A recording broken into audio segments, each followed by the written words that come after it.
The Gloucester City Council meeting for February 26th is now called to order. First order of business is a flag salute and a moment of silence. And Councilor Gilman, would you lead us in a flag salute? I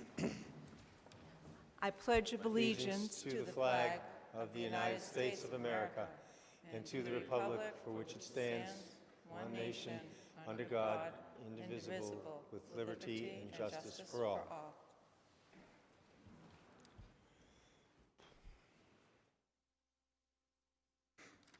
Thank you very much.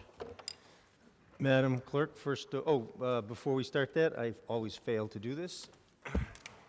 Need to announce that this meeting is recorded by audio and video in accordance with the state open meeting law. Now, Madam Clerk, first order of business. First order of business is oral communications. Thank you. Oral communications. The public shall have the opportunity at every regularly scheduled meeting to be heard under oral communications on matters not appearing on the agenda. Oral communications shall allow any resident who has a request or complaint of any nature relative to city business to appear before the council, state their problem without debate, and the matter shall be referred to the proper agency through the office of the mayor. The resident will be notified within a 2-week period relative to the disposition of same, and a copy shall be forwarded to the city council. Persons speaking under oral communication shall be limited to 3 minutes each. The council president shall not allow complaints as to individual performance. So is there anyone who wishes to speak under oral communications? Please state your name and address for the record. Sure. Good evening. My name is John Feener, 45B Warner Street in Gloucester, Massachusetts. I'm here tonight as a community preservation counselor. As you know, we are starting to receive applications for the upcoming grant cycle. I'm here to remind everyone that the 2-page application for eligibility is due by March 1st. I know it's short notice, but I just wanted to get it out there again. We've been doing this now since 2009. This is our 10th year. Our outreach is having educational items like downstairs tonight. We're having a seminar how to teach people how to fill the application out. Also, we understand that this upcoming year is right around the corner from the 400th anniversary of Gloucester, so we expand the verbiage in the application to remind people that some certain projects are eligible for that time period as well to help make our 400th the best we could ever do. Again, this is more of a public outreach to both the council and the community. I want to make sure that anyone who has eligible applications and want projects funded or otherwise couldn't be funded have the opportunity to do so this year. We've done a lot of great projects, and I'd love to keep it up. So thank you for your time. Thank you very much, John. Anyone else for oral communications? Okay. Madam Clerk, next item of business, next order of business. Next order of business is the consent agenda. Okay, the consent agenda. Any councilors wish to pull any matter off the consent agenda? Councilor O'Hara? Microphone, please. I'd like to pull under Council Orders Item 1, 2019-007. Thank you. That's pulled. Anybody else? So with that one pulled, we'll accept the motion to approve all the others. So all moved. Those in favor? Moved. Second. All those in favor say aye. Aye. Opposed? Thank you. Councilor O'Hara on that one. Yes, Councilor Nolan couldn't make it this evening, and on his behalf, he's asked me to withdraw it. Okay, that one then is the Councilor Nolan's amend GCO 21 streets and sidewalks, laying out discontinuing streets, etc. General Authorities Council be amended to designate from Concord Street to Salt Marsh Lane as a walking path with signage to preserve and protect the road while restricting motor vehicle traffic, and that is withdrawn. So if anybody was here for that tonight, that one's off the table. Thank you. Next item of business, Madam Clerk.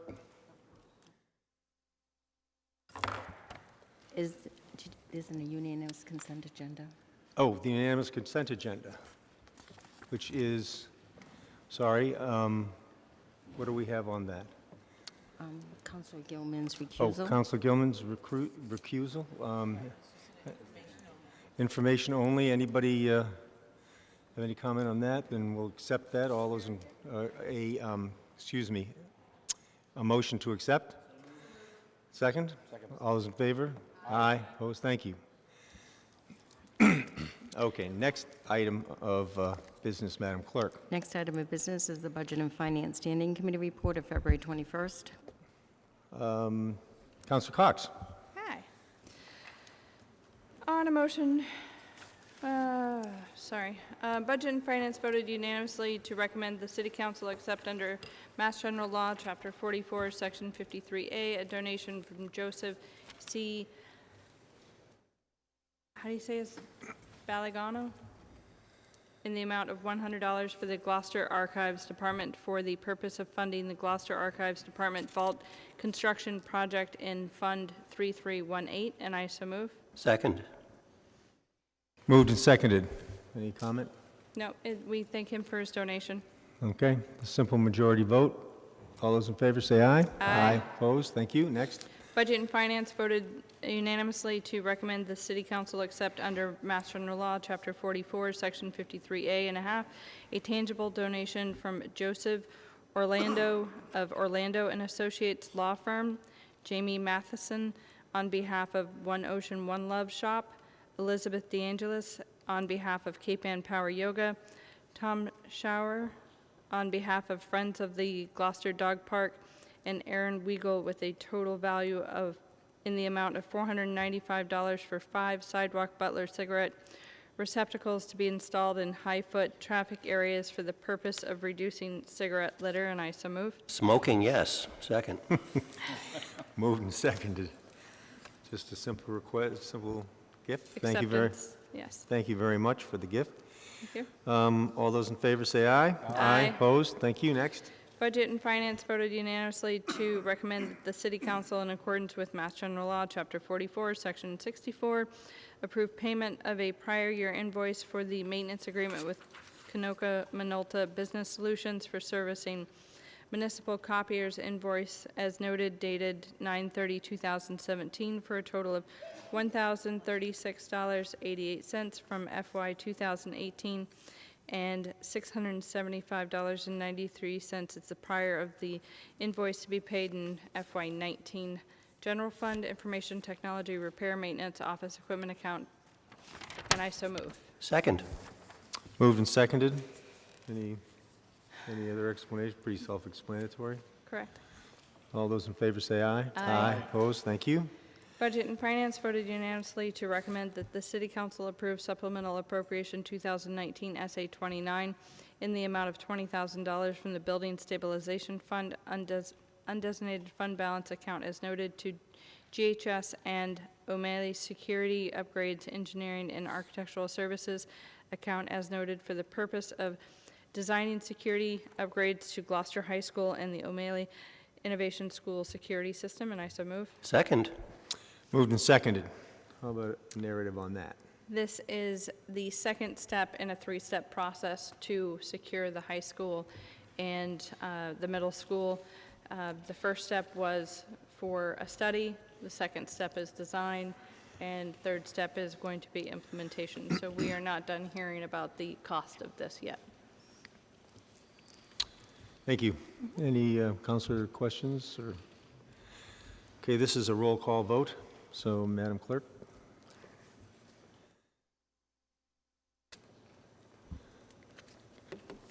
Councilor Memhard, Yes. Councilor O'Hara, Yes. Councilor Cox, Yes. Councilor Gilman, Yes. Councilor Heck, Yes. Councilor Holgren, Councilor Blank, Yes. Councilor Lundberg. Yes. City Council motion for 2019 SA 29 in the amount of $20,000 passes on a vote of 8 in favor, 0 opposed, 1 absent. Thank you very much. Councilor Cox. Budget and Finance voted unanimously to recommend that the City Council approve Supplemental Appropriation 2019 SA 30 in the amount of $63,000 from the General Stabilization Fund undesignated fund balance account as noted to CIP 17 Haskell Dam Restoration or Reconstruction Project Infrastructure Seawall Reconstruction account as noted for the purpose of funding a final change order to the Haskell Dam Reconstruction Project, and I so move. Second. Moved and seconded. pretty self-explanatory. You Yeah, don't want to say just anything else? a little bit far away from the actual bid price, so this is just coming out of the stabilization fund. Okay. Any other council questions, concerns? Okay, I think that is a roll call too. Counselor Memhard? Yes. Counselor O'Hara? Yes. Counselor Cox? Counselor Gilman? Yes. Counselor Heck? Yes. Counselor Holgren? Yes. Counselor Blank? Yes. Counselor Lundberg? Yes. The City Council motion for 2019 SA 30 in the amount of $63,000 passes on a vote of 8 in favor, 0 opposed, and 1 absent. Thank you very much. Thank you, Councilor Cox. Madam Clerk, next order of business. Next order of business is the special meeting of the Ordinance and Administration Standing Committee of February 19th. Councilor LeBlanc. Thank you. We have 2 items. The first we're going to move today, right now, and later on as a public hearing. The first one is Ordinance and Administration voted 3 in favor, 0 opposed, to recommend that the City Council, under Mass General Law, Chapter 268A, Section 20B, appoint Ann Aiello to fill the position of Police Department Matron, not to exceed 500 hours per calendar year, and I so move. Moved and seconded. Do you want to? We have a narrative. Narrative? Our Human Resource Director, Donna Lee, reported to us that the city strives to maintain compliance with the State Ethics Commission conflict of interest laws, and there is a provision under that law that a municipal employee cannot hold more than 1 position for a municipality unless certain exemptions apply. The position was open, that of a matron, for the police department, with the primary job duty is for the care of the safety and well-being of female prisoners at the police department custody. The position is gender-specific. A school department paraprofessional, Ann Aiello, has stepped forward to fill this position with the police department as a part-time matron. Mrs. Aiello will perform this job outside of her normal working hours as a paraprofessional for the school department and may be compensated for the matron's duty of up to $500 per 500 hours per calendar year. This action by the council will allow Mrs. Aiello to take up the part-time position as prescribed under the Mass General Law by the State Ethics Commission. And also, I know Ann very well, and her husband is a Gloucester firefighter, so I don't have a problem appointing these 2 people that are already in the system for the city of Gloucester.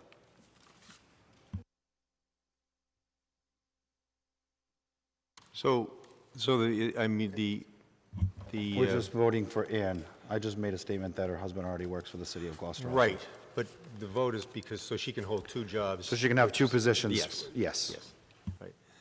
Okay, any questions for Councilor LeBlanc? I think this is a simple majority, yes? All those in favor say aye. Aye. Opposed? Thank you. That's it for O&A. Planning and Development, Madam Clerk, next order of business. Planning and Development Standing Committee report of February 20th. Councilor Gilman? There are no matters for council action under this heading. Thank you. Okay, thank you. Okay, Madam Clerk, next order of business. Next order of business is the first scheduled public hearing, Public Hearing 2019-10, Special City Council Permit 2019-003, Washington Street, number 742, map 116, lot 33, pursuant to Gloucester zoning ordinance, section 5.5 lowlands, and section 5.5.2, construction on land less than 10 feet, evaluation above USGS datum. Good evening, Councilors. Rob. Hold on, Rob. Jump the gun on you. Thank you, Madam Clerk. I will open the public hearing and call for those to speak in favor of this proposal. Good evening, Councilors. Robert Gulla, architect, 593 Essex Avenue, representing my clients, Rick and Lisa Arcardi. I've never done a lowland permit, so I really don't know what else you need from me. I have the drawings. I don't know if you want me to read off the conditions. I don't know really where to go from here.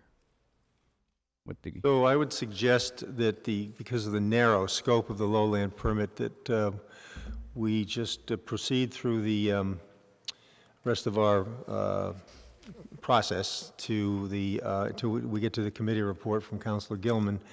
And if there are any councilor questions, if you kind of stand by and answer them. But if that's all you want to say right now, don't worry about it. You can, if we have questions, we'll. Okay.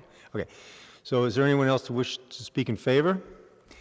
Anyone wishing to speak in opposition? Is there any communications? There are none. Thank you. Any councilor questions?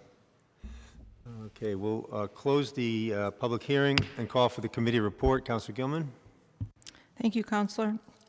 On a motion by Counsel Holmgren, seconded by Counsel Lundberg, the Planning and Development Committee voted 3 in favor, 0 opposed, to recommend that the City Council grant a special council permit SCP 2019-003 to Rick and Elizabeth Accardi, 1 Fair Street, Newburyport, Massachusetts, pursuant to GZO Section 5.5.2 Lowlands Requirement for property at Washington Street, number 742, map 116, lot 33, owned by Rick and Elizabeth Accardi, for the purpose of constructing a principal building on less than 10 feet elevation above USGS datum to be built at elevation 10 pursuant to a plan set A1, A3, A4, A5, submitted with the application dated January 16, 2019, rendered by Rob Gula, architect, signed by Robert Gula, R.A., dated December 20th, 2018. This special council permit is in harmony, intent, and purpose of the zoning ordinance and poses no hazard to the health or safety of the occupants thereof, and I so move. Moved and seconded. Councilor Gilman, do you want to describe what this is all about, or? Sure. The parameters for the approval of the special council permit are under very narrow circumstances under the zoning ordinance, section 5.5.2, and it was unanimous estimation of the P&D committee that the applicant met those parameters, as well as all 6 criteria under the zoning ordinance, section 1.8.3. And I would add that the lowland portion will not change as to the topography. All permitting has been received from the necessary boards. Half of the property is under elevation 10. And the permit moves the property back 3 feet from the water towards the leeward side. So those are the highlights. It's basically a house that is deteriorated beyond repair, and they're going to make all the necessary renovations. And they've worked with the neighbors as much as possible, made some concessions, and I hope that the council considers supporting this. Thank you. Thank you. I'll just make a quick comment for councilors' education. This lowland permit is a pretty arcane part of our ordinance. In fact, it hasn't been used in a dozen years or so. And everything else that the applicant has had to do in front of the zoning board, in front of the state and Chapter 91, that's all been done. And the lowlands ordinance requires the city council to certify that they're going to be safe. In other words, that if the tide comes up too high, that their water supply, their sewer won't be inundated by the tide, and that's the extent of it. And we had some discussion about, when we revised the ordinance, maybe eliminating this one because it's been superseded by everything else that's passed us by. But right now it's on the books, so we have to approve the lowlands permit. And so I recommend that we vote in favor of that. Anybody else have a question? Or? Okay. So that is roll call. Roll call vote, please. Councilor Memhard? Yes. Councilor O'Hara? Yes. Councilor Cox? Yes. Councilor Gilman? Yes. Councilor Heck? Yes. Councilor Holmgren? Yes. Councilor Blank? Yes. Councilor Lundberg? Yes. City Council motion to grant a special City Council permit to 2019-003 in regard to 742 Washington Street under the Gloucester zoning ordinance, section 5.5 lowlands and 5.5.2 lowlands, passes on a vote of 8 in favor and 0 opposed and 1 absent. Thank you very much. Thank you, Rob, and to the Acardis, thank you very much for improving the neighborhood. Appreciate that. Thank you, Chairman. Thank you, councilors. Okay, Madam Clerk, next order of business. Shall we do the? Okay. All right. Let's take them in order. Madam Clerk, next order of business.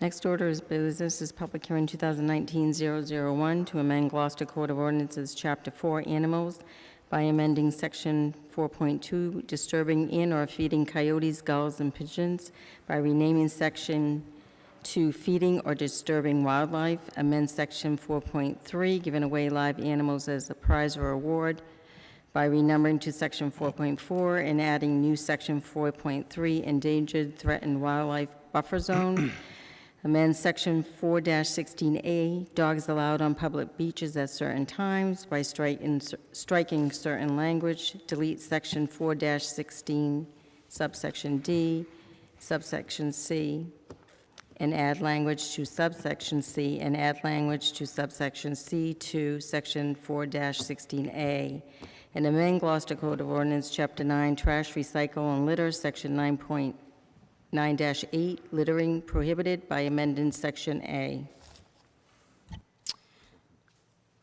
Second. Thank you. Is there anybody here for that, for this public hearing? Just joking. Okay. So we're going to open the public hearing, and we're going to kind of go through our usual process, which is the opening statement will be made by Alicia from Animal Advisory Committee, who will outline the proposal that Joanne just read. And then we will have people speaking in favor and people speaking in opposition. We are going to enforce the 3-minute rule strictly. And also, as we go along, I would like to ask those who have submitted emails expressing their opinion, or those who, after a while, think that what they have to say has already been said. You know, not everyone has to speak. We see the support that this item is getting. So with that, we will, we'll kind of try and manage things so we're not here until midnight. But for starters, I'll open the public hearing and ask for those to speak in favor. And Alicia, if you'd be so kind, and you'll have up to 15 minutes to describe the good work of the Animal Advisory Committee. All right, thank you very much. And speak right into the microphone so everyone can hear. Okay, so thank you for bringing this to City Council to vote. Really appreciate it. These recommendations are driven by the piping plovers who have been visiting Gloucester beaches over the last few years. The piping plover Atlantic coast population is listed as threatened under the Endangered Species Act. And, this is kind of a question that comes up a lot. Why should we spend the money and effort to conserve them? But Congress answered this question with the 1973 Endangered Species Act, and they recognize that endangered and threatened species of wildlife and plants are of aesthetic, ecological, educational, historical, recreational, and scientific value to the nation and its people.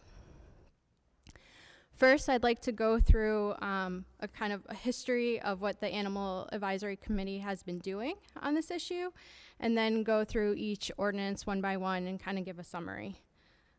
So in March, April of 2018, it was brought to our attention that the piping plovers were facing disturbances by dogs as they were trying to nest on Good Harbor Beach.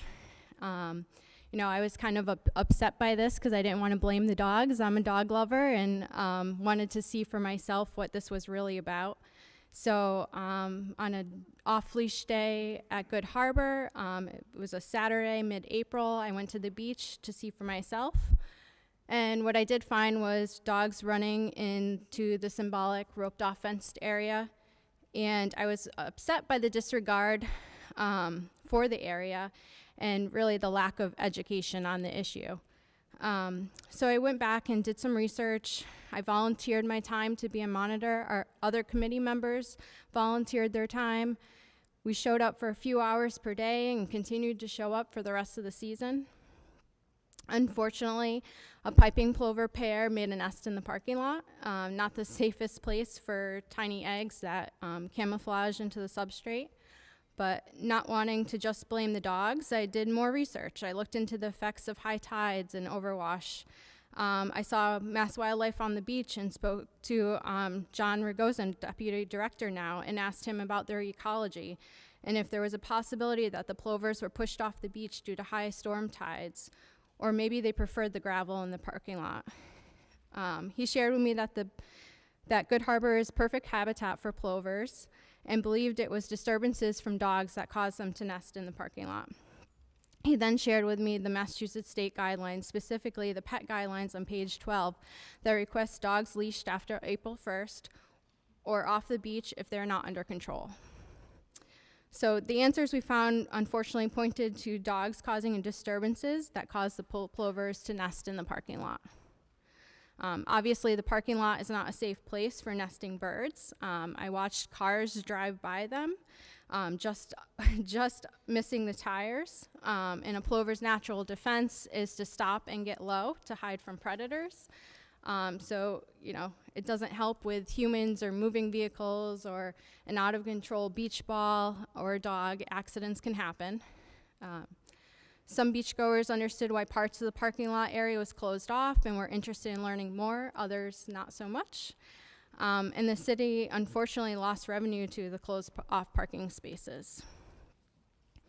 When the chicks finally hatched, it was stressful, but the volunteers received a lot of support from Greenbelt, Mass Wildlife, the DPW, the police department, and the plovers made it safely back to the beach where they can now feed. Even in the summer months, we still found dogs off leash and on the beach. Our committee has recommended that dogs be off Good Harbor Beach and Wingershik beaches by April 1st to limit disturbances, create consistency in the ordinances, and be a preventative measure for future nesting pairs. We believe the consistency and preventative measures is key for enforcement and to protect the city from potential takes. But dog ordinances aren't the only agenda item tonight. As volunteers, we also witnessed the piping plovers take their attention away from predators in the sky and to fight plastic bags, cups, bottles, other litter blowing into the area. Beachgoers set up their blankets and chairs against the rope. Wiffle balls and beach balls were rolling into the area like giant wrecking balls for a tiny plover chick. Families feeding the gulls chips and crackers right next to the roped off area. People walking through the area to avoid the tide, birds being chased by toddlers, kites being flown above. Because of these scenarios, we have recommended updates to the wildlife feeding ordinance, litter, dog, and creating buffer zone ordinances, not only to protect the plovers, but to protect the city from fines and closure of the parking lot or beaches. So these plovers had a rough year. All 4 chicks did not survive. We're not sure what happened to one of the adults. It was a very sad day for many of the volunteers when our last chick was gone. All these disturbances could have been prevented and prevented the chicks from actually feeding properly, so they may not have been set up for survival from the start. Ken Whitaker, conservation agent, put together a comprehensive plan for the city to manage the plovers. City administration has been taking this plan and our recommendations seriously, and we have helped where we could along the way. The piping plover monitors put in an incredible amount of time and should be applauded for their hard work. The Animal Advisory Committee is made up of intelligent, caring volunteers. We're pro-dogs, we're pro-animals, we are pro-City of Gloucester. Every day I'm impressed with all my committee members do for the city and for our wild and domestic animals. I'm so thankful to be part of this group. We went above and beyond with our research and faced very difficult and threatening situations doing so. We strongly believe these ordinances changes will allow the birds to nest in their natural habitat undisturbed so they don't have to re-nest a few times, delay laying, or turn to nesting in the parking lot. And we hope these changes will give them a better overall chance of survival. With these ordinances in place, we expect less manpower will be needed over time, and we will stay in compliance with state and federal guidelines. So I'd like to walk through each ordinance and just give a quick summary. So section 4-2, disturbing and or feeding of coyotes, gulls, and pigeons, to feeding or disturbing wildlife. So we made this recommendation to prevent predators being attracted to the nest area on the beach and to give beachgoers a better experience. We hope by just stopping direct feeding of wildlife, it will also stop the indirect feeding of gulls stealing sandwiches out of people's hands or rifling through beach bags. We also had a group of residents come to us a few months back concerned about the gulls on Main Street, as people are feeding the gulls and encouraging them to nest on the roof. This is a learned behavior for the gulls, crows, coyotes, etc. So we need to teach them that they will have to find their own food and they're not going to get handouts. Section 4-3, the Endangered Threatened Wildlife Buffer Zone. The buffer zone is to prevent activities too close to the nesting area so that we don't have any accidental takes and don't have to figure out how to get balls out of the nesting area without disturbing the birds. So I think a lot of the younger beachgoers were really respectful of this. Once we showed them how tiny the plovers were, they were like, oh yeah, sorry, and they moved their, wiffle ball or beach ball down the beach. So I think we can all, there are plenty other areas to play ball and have fun. So section 4-16, dogs allowed on public beaches at certain times. So this ordinance, we're recommending that dogs be off the beach by April 1st for Good Harbor and Wingersheek. The goal is to encourage nesting on the beach so that it's undisturbed and that the plovers don't nest in the parking lot. We added Wingersheek for consistency purposes, as we expect without disturbances, plovers will nest on Wingersheek as well. If you refer to the ebird.org map I sent today, you will see the largest sighting of piping plovers are just a hop from Wingersheek Beach. This is nothing for a bird who migrates from the Caribbean every year. This consistency with the two largest beaches will also help to avoid confusion and aid in enforcement. A problem that we have noticed over the last 2 years are that people are still confused by some of the dog ordinance language and what days to be on or off leash. Dogs visiting the beach is a privilege, and we are only discussing 15 less off-leash days. We are fortunate that we have other areas to take our dogs off leash to run and swim, including Crab Beach on the Boulevard, which is now off leash year-round. Section 9-8, littering prohibited. This is not only to protect the piping plovers, but also for the citizens of Gloucester, pets, and other wildlife. Litter and trash is decimating our planet. It attracts predators. It's not good for a city who depends on their natural resources and tourism. So I think it's important to increase the fines and take that seriously. All the fines in these ordinances are increased to $300 per incident. We hope higher fines for violations will prevent or deter disturbances and prevent bad behavior. The amount of time and consideration put in now will save the city in large fines and legal hours later. As you are aware, there are incidences in other towns like Scarborough, Maine, and Plymouth, Mass, where citizens have harassed or harmed a plover that the city has been fined, not the individual. So I'm happy to answer any questions. Very good. Thank you very much. Before we have questions, and thank you, you can sit down now, Alicia. Just in the interest of getting the facts out, I would like to ask Mr. Destino if he wouldn't mind saying a few words about his recent meeting with Mass Fish and Wildlife.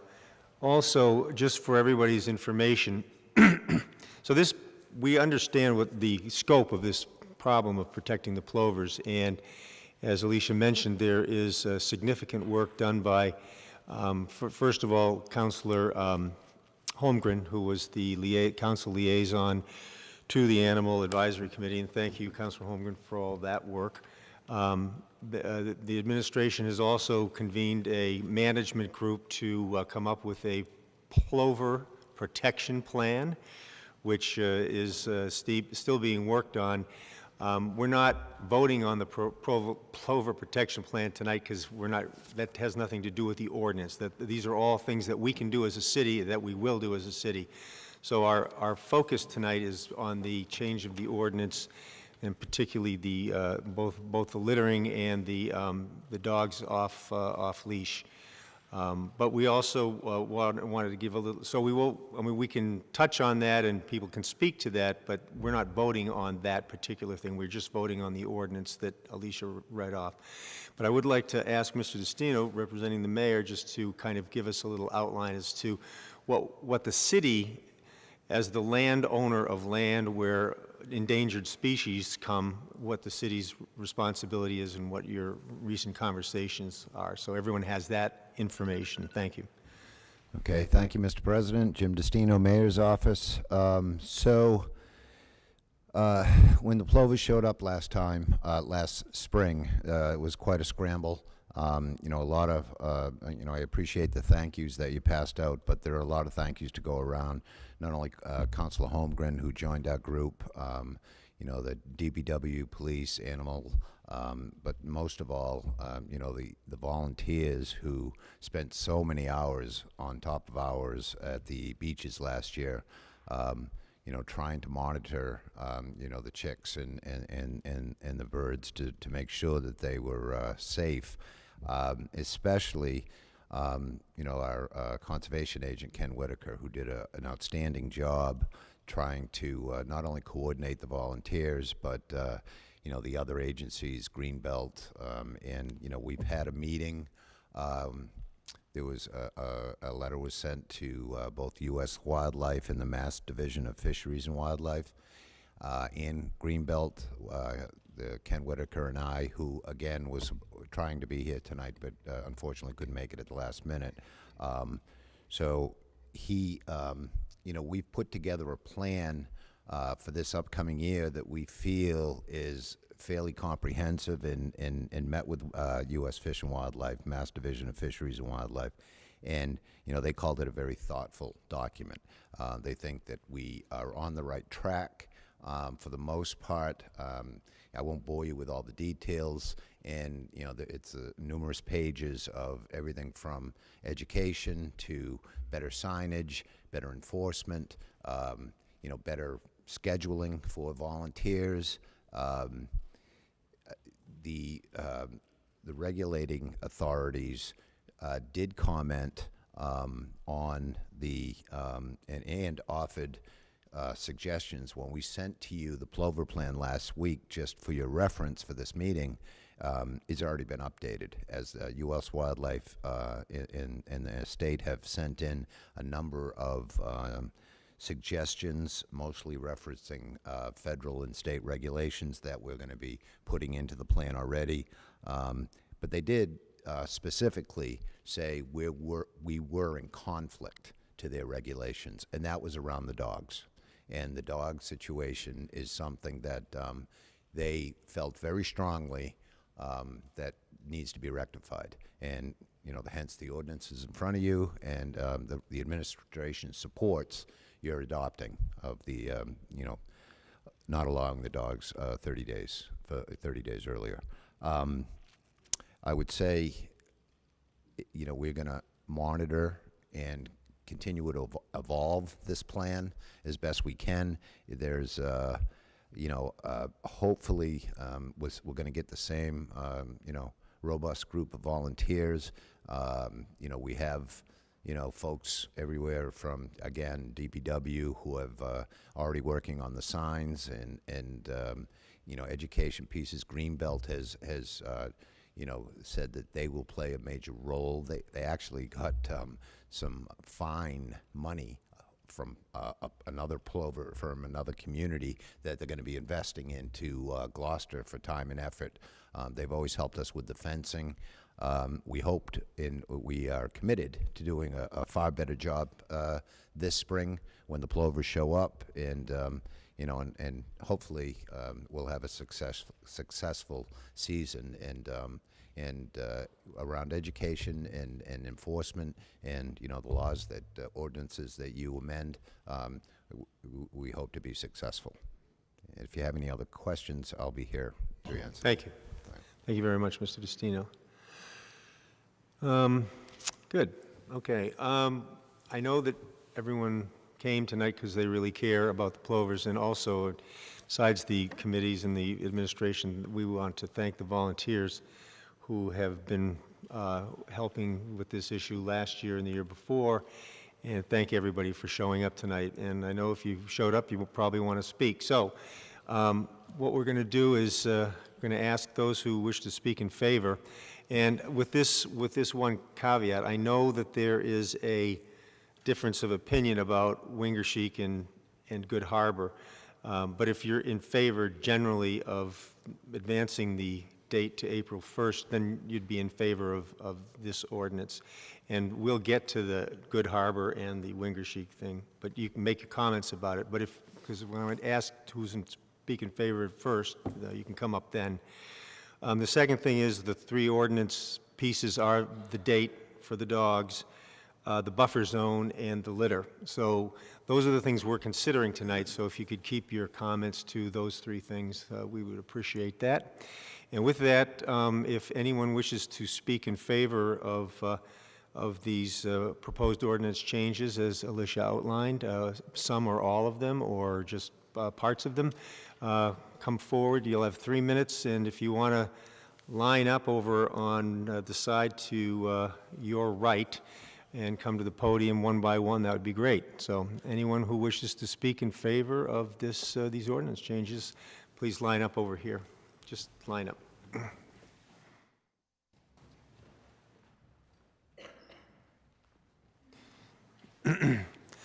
And as I said, you know, we've received all the information, and if you think that, and there's no reason that you have to speak, we're going to do a show of hands before we're all done and all that kind of stuff that we always do. So with that, Kim, why don't you start off and come forward, name and address for the record, and it's Kim Smith, 22 Plum Street in Gloucester. and speak right into the microphone so everyone can hear. Sorry. Kim Smith, 22 Plum Street, Gloucester. Is that better? Yes. Okay. I would just like to say, I'm not, much of what I was planning to say was covered by Alicia, and is also going to be covered by Deborah as well, so I don't want to take up too much time. I would like to say that I think that the Animal Advisory Committee has done just an outstanding and stellar job in presenting the ordinances, and I agree with everything that they are putting forth. I also would like to say that I thought that the the 3P plan was very admirable, and there are many worthy points in it. I read the one that was sent out about a week ago, so perhaps there's some new updates to it.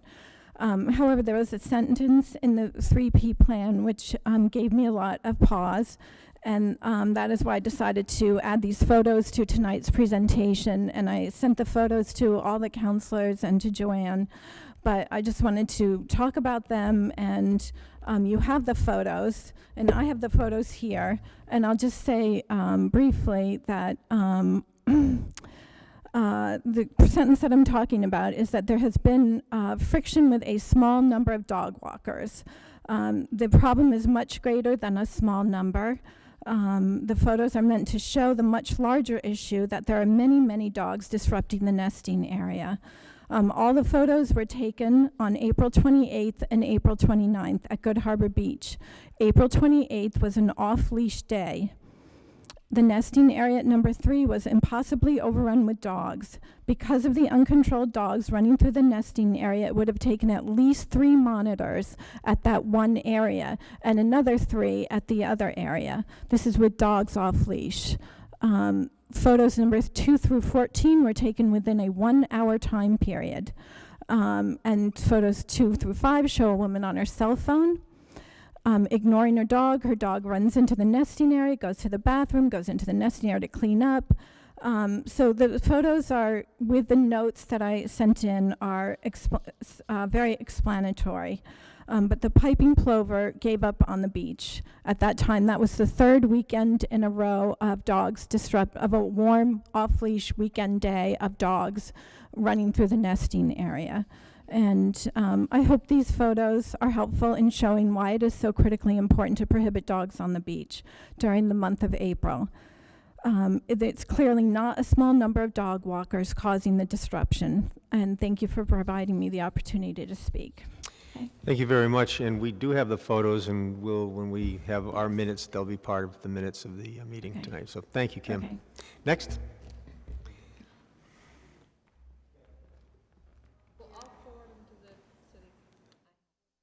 We've got them. She sent them to us. Everyone's got them. Oh, okay, you'll get them. We took some of us received them. We will forward them to the clerk's office, and she will. She's got them. Okay. We're good. Next, name and address, please. Kaya Walker. I'm a coastal waterbird specialist for the Massachusetts Division of Fisheries and Wildlife at 1 Rabbit Hill Road, Westboro. Mass Wildlife is fully in support of these ordinance changes, which, as previous speakers noted, would bring the city into line with the state and federal guidelines for the management and protection of piping plovers, and protect the city from liability for potential take of piping plovers. Take is defined under state and federal endangered species laws as not just direct harm, but also harassment or interference with normal breeding or feeding activities. And there are penalties associated with take that could affect both individuals and landowners, in this case, the town. We support these ordinance changes on both Good Harbor and Wingersheek, as there's nesting history at both sites.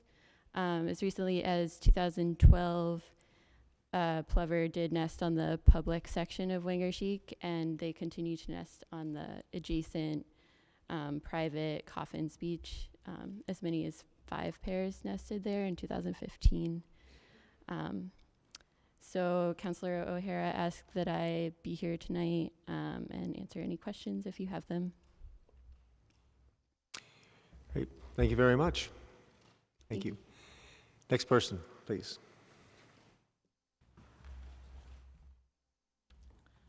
My name is Maureen Vallis. I live in 2 King Philip Road in Gloucester. And yes, I agree with this amendment. Can you hear me? 1 minute. The dogs had a great winter on the beach this year, and it was great to see them romping along the beach. It was, including my grand dog. I was there a lot with him. Last year, I was a plover monitor, and it was heartbreaking to come in those mornings when another plover chick would be missing.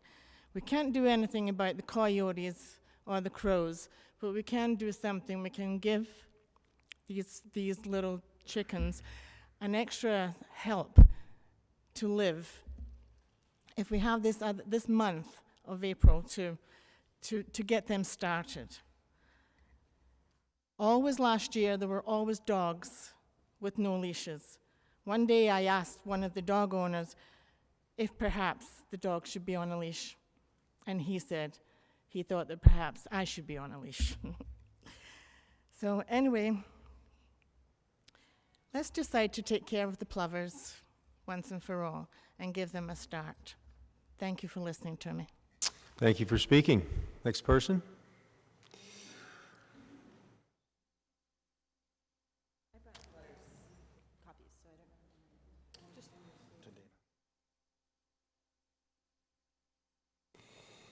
So name and address, please, for the record. Yep, my name is Jenny Meyer, and my address is 15 Great Ledge Lane in Gloucester. Thank you, everyone, for meeting about this important topic, taking it seriously, and for the committee doing such a great job on it. I'm a dog owner. I walk the beach several mornings a week without my dog. I walk my dog in my neighborhood and off-leash in the beautiful woodland reserves such as Thompson Street Reserve. And so I'm here to urge you to extend the dog ban on both Good Harbor and Wingersheek beaches to April 1st, and here's why.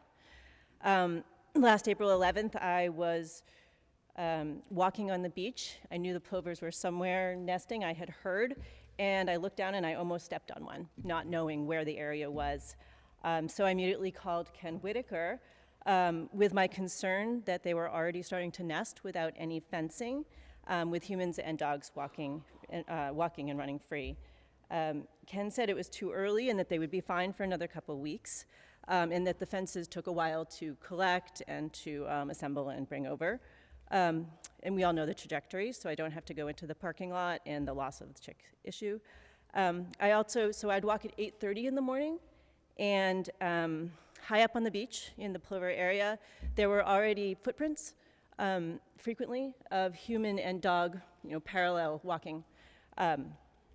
So people are not following the ordinance, especially, so I think that there should be more enforcement outside of sort of the normal times.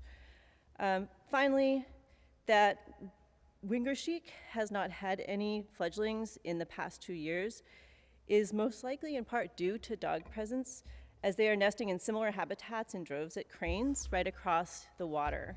The data shows a steady decline from 12 successful fledglings to 0 over the past 5 years, 0 for the past 2 years on the private side of Wingersheek. I met an acquaintance last year who specifically told me that Two Penny Beach, which is part of the private beach, is a great place to go by boat, bring your dog, and let the dog run back and forth chasing the birds. So if dogs can roam off leash in the private and public beaches during nesting season, it's no wonder that the plovers are no longer nesting in their natural habitat. So frankly, with all due respect, the argument that since there have been no nesting plovers on the public side of Wingersheek, that we can have dogs there during the nesting season, although we hear that there have been in the past, is a backward argument that's akin to saying this river no longer has any breeding fish, so we might as well not restore it. I think it's pretty important that we preserve the few places that we have where they might nest.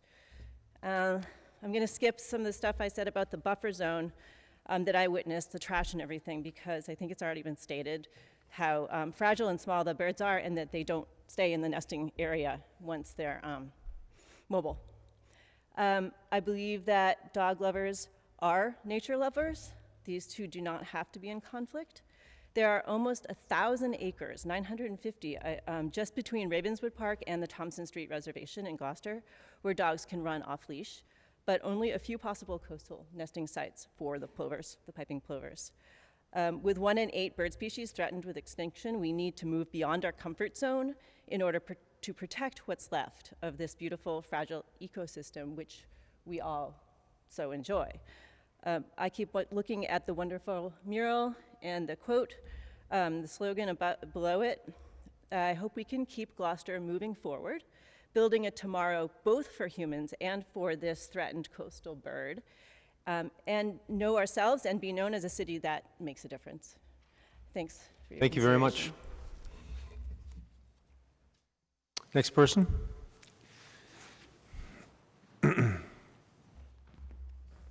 Name and address for the record. We're combining our talks.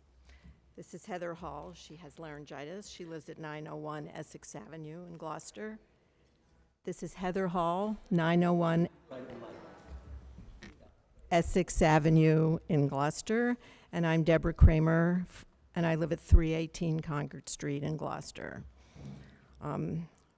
We're both longtime residents of Gloucester. I'm also here because I have witnessed firsthand and written extensively about what it takes to protect endangered shorebirds along the entire coast, going from South America up to the Arctic. We need to limit dog access on Wingersheek and Good Harbor Beach beginning on April 1st. And I just want to supplement some of the information that was presented by Alicia with research that has been provided to me by the Fish and Wildlife Service. I'd been called by one of you about the Fish and Wildlife Service's position on all of this. First, in their most recent review of piping plovers, they say that disturbance by dogs and humans is continuing, quote, to be a widespread and severe threat to plovers, along with the lack of adequate local regulation. That would be us. the 2 studies that they sent me might provide some clarity for some people who are questioning why we need to ban the dogs by April 1st. When piping plovers are relentlessly harassed by dogs, they cannot eat. Distracted by the dogs, they spend less time foraging, and they forage more slowly. Their growth rate slows, and they are weaker. Far fewer of them live to fledge. The march across the macadam this summer, followed by continued harassment, weakened Gloucester's chicks. Our approach has not worked. Over the last 3 years, only 1 chick out of 11 has lived to fledge. That productivity rate is far lower than the state and federal guidelines. There are proven strategies that work on beach after beach, year after year. These are installing precautionary fencing before the birds arrive and prohibiting dogs from the beach through the entire season, not just when they get there. The most recent research from the Fish and Wildlife Service suggests that doing that will double the nesting habitat for piping plovers. That is extremely important when beaches like ours are increasingly needed for the recovery. 25% of Massachusetts' nesting piping plovers are on beaches like ours with fewer than 3 nesting pairs. That's Good Harbor. Wingersheek. Plum Island, Crane Beach, Essex Bay, and Wingersheek are part of the Great Marsh ecosystem, hosting thousands of shorebirds migrating along the Atlantic between South America and the Arctic, or nesting here. What is the management in this ecosystem? The Parker River National Wildlife Refuge on Plum Island bans dogs all year long. The Sandy Point State Reservation bans dogs all year long. The trustees at Crane Beach, just a small skip across the river from us, install electric fencing on Crane Beach by April 1st, and they ban all dogs by April 1st. Our goal here is to follow. The fledgling rate on Crane Beach is far higher than ours. It's higher than the state and federal standards. Now, all these beaches and marshes in the Great Marsh ecosystem are connected. There's no barrier between Crane and Wingersheek, and there's no barrier between the public and private parts of Wingersheek. There's no stop sign telling these birds not to come down to nesting habitat that's really good for them. The young birds are headed our way. You can see them coming down from cranes, staging on coffins, scoping out new nesting sites for next year. There's at least 1 juvenile that's been seen on public Wingersheek, and now we know that there's actually been a nesting pair. So the same philosophy that was going into the decision for Good Harbor now needs to go into the decision for Wingersheek. With shorebird populations dropping precipitously, we have lost millions of birds since I was graduated from college, and while that was a long time ago, it wasn't that long ago. And with piping plovers nesting on both the upper part of Wingersheek and the lower part of Wingersheek, there are many of us here who want to share our shore, many of us who are dog owners, and give these birds safe harbor and help bring them back from the edge of extinction. Thank you. Thank you very much. Next speaker, please. Name and address for the record. Thank you. My name is Julie Wyman. I live at 947 Washington Street in Gloucester. It's weird to come here thinking that I would have any impact on your decision, but I hope so. I've lived in Gloucester for 22 years. I moved here because of the beaches. I'm a middle school math teacher, a birder, a runner, and a dog lover. I'm here to support the ordinances to protect the plovers. Humans didn't intentionally set out to harm the nesting areas, but because we know we are doing that, we have to modify our behavior. We're intelligent beings. The plovers are wired to nest in places like Good Harbor and Wingersheek and Cranes. They don't have that many options. There are many options for where places to walk dogs, including the thousands of acres of woods we have in Cape Ann. One of my favorite things about running in the woods in Cape Ann is running into people with their dogs. There's no such thing as an over-friendly dog. I love dogs. Last year, the plovers were forced to nest in the parking lot without harassment of off-leash dogs. They may have nested earlier, and they may have fledged earlier and been strong enough to survive.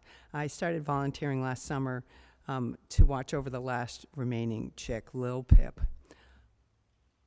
I would love it if people could spend an hour looking at binoculars just following this bird. You might be finding yourself falling in love. So on one shift, I saw a man enter the beach with a large bag, middle of the day, and let out his small dog while I'm watching this bird. He knows what he's doing is wrong. He's a grown man. So yeah, sure, the April 1st is an important, probably the most important ordinance, but the enforcement, I didn't dare go up to him and say, could you put that dog back in the bag? Another time, I was on a shift watching Lil Pip, and I saw 20 to 30 teenagers arrive. They ate, drank, and left a wave of trash that immediately attracted the seagulls. Again, do I go over to 20 or 30 kids and say, hey guys, there's birds here, could you please clean up? No. So again, the ordinance of April 1st is one of the most important things, the enforcement of the no dogs and the enforcement of picking up trash so that the seagulls are not attracted to the area. The trash was blowing into the plover area, and the plover parents were running around chasing the trash, and it's just heartbreaking to watch. And little Pip is like hiding under bushes, and anyway, so it took me, I personally removed that trash 3 trips because there were no bags. I went and asked for bags at the concession stand, but they didn't have anything. So I used my beach bag. So anyways, I just want to say, let's guarantee the no dogs ordinance is passed for both Good Harbor and Wingersheek. We have to do what's right as a town on a matter that has global impact. These birds are global citizens, as we are really. Thank you. Thank you for speaking. Next speaker, please. Do you need a break? So my name is Catherine Ryan, and my address is 17 High Rock in Gloucester. And I'm a resident and a daily beach walker and an art and nature fan. And I was a beach piping plover volunteer for the summers 2018, 17, and 16, actually. And my family of 4 volunteered in 2016 and 2017. And, you know, having done that motivated me to pull together some volunteer logs for many reasons, but often the community that was building around the volunteers were really good writers, because we're a community of writers and all sorts of things, and funny. My husband never really likes to go walking, and this was something where he felt like he was walking for a purpose, so he did it, and our kids did it the first 2 years. I felt it was something that my whole family could be involved with. It had healthy benefits for all of us. We actually ended up splitting up a shift of an hour and a half so that we could have individual half-hour shifts, because I think there's so much evidence about health in nature alone as well. So we did some together and some apart. And it just had a really good, feel-good vibe, like Generous Gardeners, and it built. And it also traveled to other communities across Massachusetts, across the North Shore, across the country, Canada, England, and Australia. So we have fans watching these public volunteer logs and this Twitter account. Last year, it became a little bit more about this dog issue, and I don't want to just leave it there with the dog issue, because I don't think it is only that, and I think that's where you guys really help. People are coming here. 2 years ago, a mom and a daughter volunteered to come for part of their vacation for a shift because they were following along. So it actually brings people. We're known for 2.5 centuries of incredible naturalists. I'm personally inspired to get here because of Kim Smith, because of, you know, outreach from you guys, from the city, from Deborah Kramer. These are just so positive, and I just want to move forward with that goodwill. I think instead of being isolated as an enforcement or a protection point, I would love it if it was, you know, beach fans or something that was more positive we were all part of.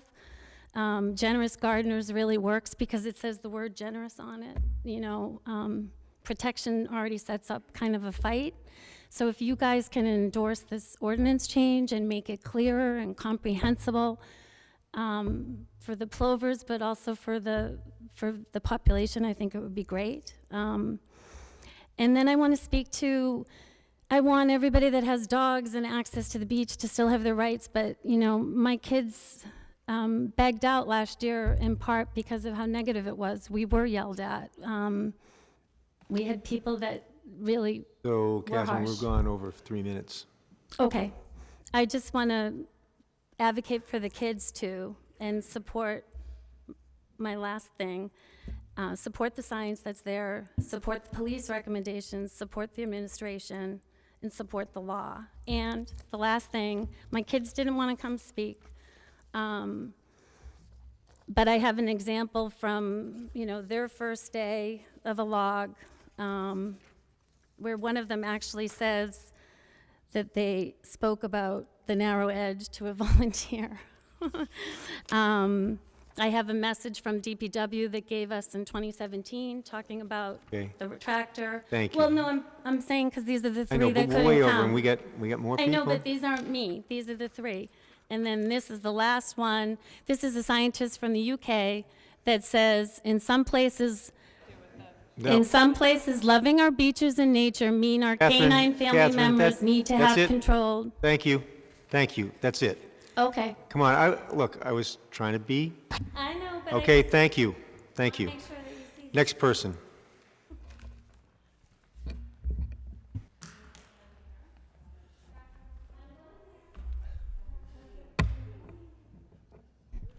Yes, sir. Good evening. My name is David Amaro. I live at 3 Harbor Road. 3 Harbor Road happens to be right across the street from Good Harbor Beach. My kitchen window has a classic view of Good Harbor 24/7, 365 days of the year. So, and I've been down there for many, many years, so I have an idea of what's going on the beach in regards to the dogs. If you were going to pass this ordinance in closing the beach for the month of April for the plovers, you have to think about enforcement. Without enforcement, you've got nothing. And I'm here to tell you right now, after observing for the past 3 years, the enforcement down there for dogs on the days that they're not supposed to be there is a joke. An absolute joke. If you take the 7 months that the dogs are allowed, not giving the summer months, it's roughly 210 days. You take half of that of 105, which are the days that they're not supposed to be there, I can say unequivocally that 95 to 100 days there are dogs, plural, on the beach every single one of those days. Last May, when the bridge was closed, I drive into the parking lot, and on 3 occasions, no less than 3 to 4 people are getting out of their cars with their dogs on days that they're not supposed to be there with no leashes. With no leashes. If you don't enforce it, it doesn't mean a thing. I have visually seen the police and the dog control officers pull up on Nautilus Road right in front of me and look at the beach on a day that dogs were not supposed to be down there without leashes, and seen people and drive off. There are some people on this committee that know that that's my pet peeve, and I've been saying it for years. It is a joke. Yeah, I thought it was a wonderful ordinance that it was passed a couple of years ago, the even odd, and people are abusing it every single day. So I would say to you, if you were going to pass this for the plovers, and you're going to keep dogs off the beach, somebody's got to get down there and enforce it, because those dogs running around last year that caused the problem were there because they do it every single day, and nobody did a damn thing about it. So I would keep that in mind when you pass this ordinance. And the other thing is litter. The people that go down there and do pick up off their dogs and leave those little purple and green and orange and blue bags sitting by the bridge and don't take it with them. Enforcement, ladies and gentlemen, is the key. Thank you. Thank you very much. Next speaker, welcome. Name and address, please. It's Preston Curtis. I live on Haskell Street in Gloucester, 21. He said exactly what I was going to say. I'm just going to make ideas about this because I've been going down to that beach for my whole life, 50 plus years. I basically grew up on that beach. I go down there about 4 times a week. I run that beach. I walk that beach. I party on that beach. I do everything on that beach. I go to dates on that beach, everything. But the thing is that what we don't understand, I'm echoing exactly what he said, is that these dogs, not only on leash days, but on off-leash days, but on leash days, the owners let their dogs go wild when they're supposed to be on the leash. That's enforcement. They are taking advantage of us, and I run on the beach, and I've been attacked by dogs. I know people who have dogs that have been attacked by other dogs. So this isn't just an issue about saving the plovers. I'm all for that, which is why I'm here. And I really hope that gets passed, because the problem is when there are a bunch of people who don't abide by laws, laws have to be created. But laws can only be enforced. Otherwise, it's not a law. And I am appalled at the lack of any type of enforcement on that beach. I would go, it says so far, is to have those 2 ATV vehicles down on that beach going back and forth, at least during those days when dogs can be on or off a leash, because they're just as bad when it's a leash day, because they're not always on the leash. So let's understand that every day a dog is not on the leash. These people are not obeying this at all. I mean, it is wild down there. It is a wild scene. It's terrible. I've been attacked. I have friends who have been attacked, and it's just awful. And I want 2 ATVs down there going back and forth, writing out tickets. And the other thing, if someone wants to bring a dog on the beach, why not pay a $200 license to get their dog to go down the beach and pay for all this stuff, and maybe they'll think about it. Because these people are complete jerks. They think that their dog is the best dog in the world, their dog doesn't bite, and it's a mentality that is actually quite scary. They'll yell at you. It was a leash day. They attack my friend, and then they say, oh, don't hurt my dog, or don't yell at me. And they should have had the dog on the leash to begin with. But there's no one there to defend this. It's like people are yelling at each other, and it's just really disturbing and annoying, and it's got to be policed. It's got to be a police state to at least get the word out. You drive in Waltham or Watertown or Rockport or Essex, and the police are on your ass. They are going to nail you. I don't even like to drink and drive in Essex because of the police.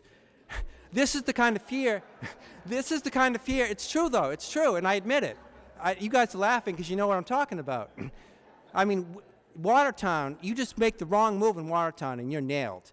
But anyway, it's got to come down to that. It's got to come down that people are really got to get the word out. Otherwise, this is not going to work. It's really not going to work because people are abusing this way too much. So I want 2 ATVs down there, police down there all the time. They're just driving by and doing whatever, and that's not going to work. Thank you. Thank you. Thank you. That was awesome. Thank you. Next speaker, name and address, please. Hi, I'm Farah Bates. There you go. I'm Farah Bates. I live on 10 Davis Street. I run daily on Gloucester, on Good Harbor Beach. And last year I observed that the people who own their dogs, they will not protect the protected area. They let their dog go through that protected area. And also seen that the dogs, they didn't even call their dogs when they know they're not supposed to let their dogs to go to that protective area. So I'm here to protect the birds and also protect the people who walk on the beach or run on the beach. I've seen people, they're not respective, they're not following the leash law, and last year there were some people from the city were coming in and taking names and stuff, but this year absolutely nobody watching people following the rules of the leash law. So I've been attacked by the dogs, and I just want to let you know what's going on. Thank you. Thank you very much. Next speaker, please. Name and address for the record. Hello, my name is Cruz Ferreras, and I live at 3 Haskell Street. I don't want to be redundant, so everything has been said. I just wanted to give my testimony of being a dog owner. I adopted a dog, and I started taking him to the beach, and I had to stop. I don't take my dog to the beach anymore because of all the rude dog owners and just dogs running amok on the beach. It was just, it was nerve-wracking to take my dog because he was a shelter dog who was very nervous, and the dogs would come and harass him and also me. You know, sometimes the dogs would just jump on me trying to get at my dog. So it just became too much, and I basically stopped. So I'm in favor of restricting the months that the dogs can be on the beach.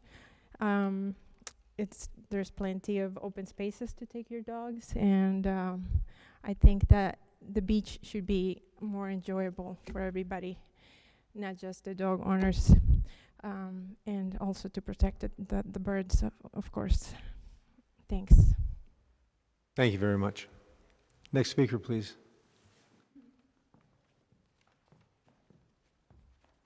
Name and address for the record. My name's Hazel Hewitt, and I live at 16 Haskell Street. I was a plover monitor 2 years ago, and I just wanted to reinforce what people have said. When I had the very early session for the last week, that surviving chick did survive, and these birds have to have a sandy beach and good harbor with the dunes, the vegetation, the creek, and the tide pools. Their nest needs to be on the dunes, not only if they get disturbed and forced into the parking lot are they in danger from cars, but when those chicks hatch, those little tiny balls of fluff have to learn to feed themselves. So they need to be near the rack line where, to start with, they just go a few feet. When they're strong enough, they're going down to the water's edge, either the sea or down the creek, and they can hide in the marsh as well from predators. So they need this location, and I just support the ordinance so that we will ask dog owners, please. We're asking for 1 more month where don't bring your dogs, but there are other places that dogs can go. Also, the trash, bringing crows and gulls, was the other huge danger for those baby birds, because gulls and crows will take baby birds. So anything we can do to let the birds nest, don't disturb them while they're picking a nesting site in the dunes. Don't scare them away into the parking lot, much too far for the birds to find food. And let's do everything we can to reduce trash, which is nicer for us. And the other one thing is bird watchers come to Cape Ann and bring money to the city. So it's not, this is a win-win, I think. Thank you very much. Next speaker. Name and address for the record, please. Cindy Dunn, 93 Wheeler Street. Thank you. I am here to speak on the pro side, almost 95%. I think the buffer zone is a great idea. I think the litter is a great idea. I've been on 2 ad hoc committees that looked at the leash law, probably starting in 2015, Steve? Might have been earlier than that, but we were part of the committee that came up with the even-odd structure. And I have to tell you, if there were plovers on the beach at Good Harbor at that time, the date would already be April 1st. When we came up with the April 30th dates, we really were looking at weather and interactions with the public. We wanted dogs to succeed when they were off leash on the beach. So we looked at a set of parameters when they wouldn't encounter the most people. Never had anything come up about a threatened bird. We certainly would have addressed it at that time. I agree with the enforcement part. The city is tapped. It's hard to enforce these things. But if you put a tiger on paper and a kitten with enforcement, people are going to break the law.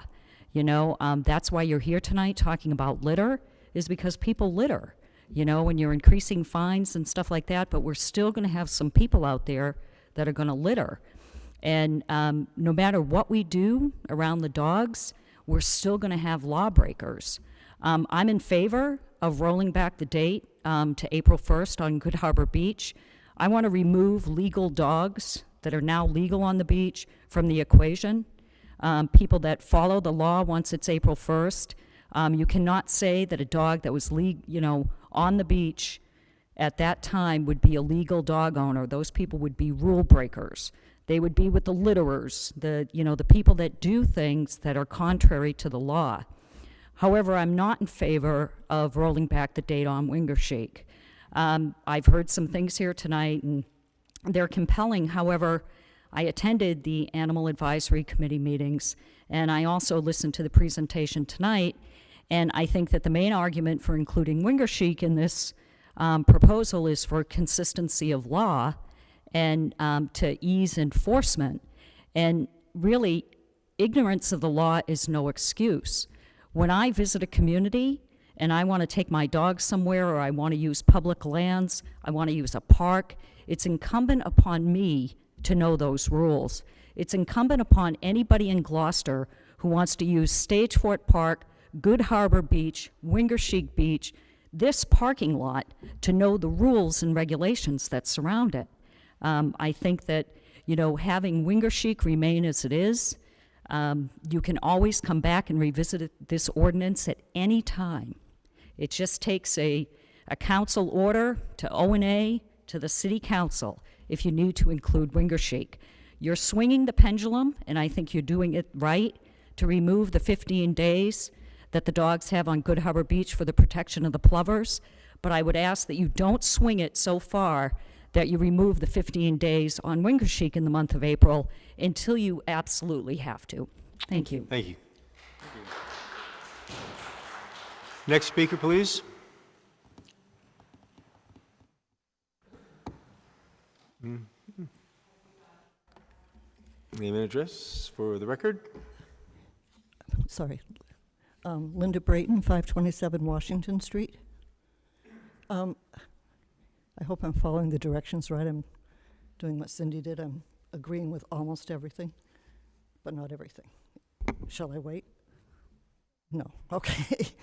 Okay. Good evening, councilors. Over the past 5 years, there have been 4 committees and task force that have worked for about a year each to create fair and equitable measures regarding the use of beaches and other animal issues. Changes to the dog ordinance have been incremental.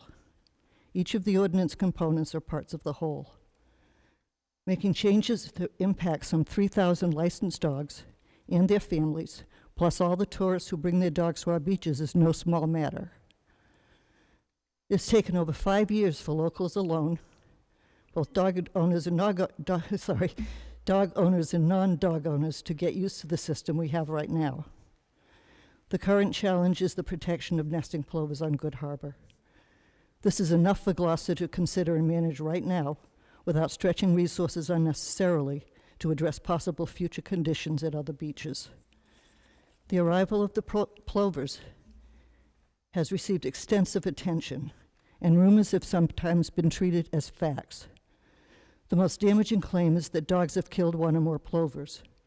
Whatever evidence there has been circumstantial at best. The Animal Advisory Committee, the AAC, report to the city cites deaths by known predators or undocumented deaths only. Hyper-focusing on dogs is a distraction that makes it more difficult to work on the many other problems at Good Harbor Beach that need to be addressed. focusing on the larger picture, which includes natural predators, human disturbance, which is huge, and a number of other factors, would go a long way to putting effective plover protection measures in place. Some of these measures would also go a long way in protecting dogs, too. For example, clear, simple, accurate, and highly visible signs would save a lot of trouble. No one would expect that the parking in downtown Gloucester or travel on Route 128 would go well without simple no parking or speed limit signs. Those of us who spend time dog walking legally, and there are an awful lot of us, you just don't notice us because we're being good, are sometimes told that we shouldn't be there. We also run into people, especially from out of town, who express confusion and bewilderment regarding the beach regulations. Statistics presented at an Animal Advisory Committee meeting last summer reveal some information useful for volunteer training purposes. From January through May 2018, there were only 11 calls from citizens to the animal control offices regarding plovers on Good Harbor Beach, and 7 of those were from the same person. Although the officers were definitely patrolling, they can't be everywhere. If there are as many dogs running loose and illegally during those 5 months as often been suggested, it would be helpful if more phone calls would be made at the time violations are actually occurring. There's one point I just wanted to add to this when I was listening. Good Harbor is off-leash 15 days and on-leash 15 days. Wingashik is off-leash 15 days and on-leash 15 days. That's 60 days. Okay, we got 3 minutes plus, so you're done with your time. Thank you That was very my much, last Linda. sentence, and that was an add-on. Okay. Thank you.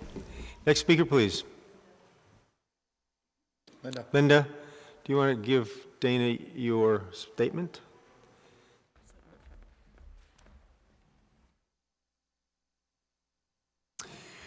Name and address for the record, thank you. Cheryl Reed, 12 Middle Street.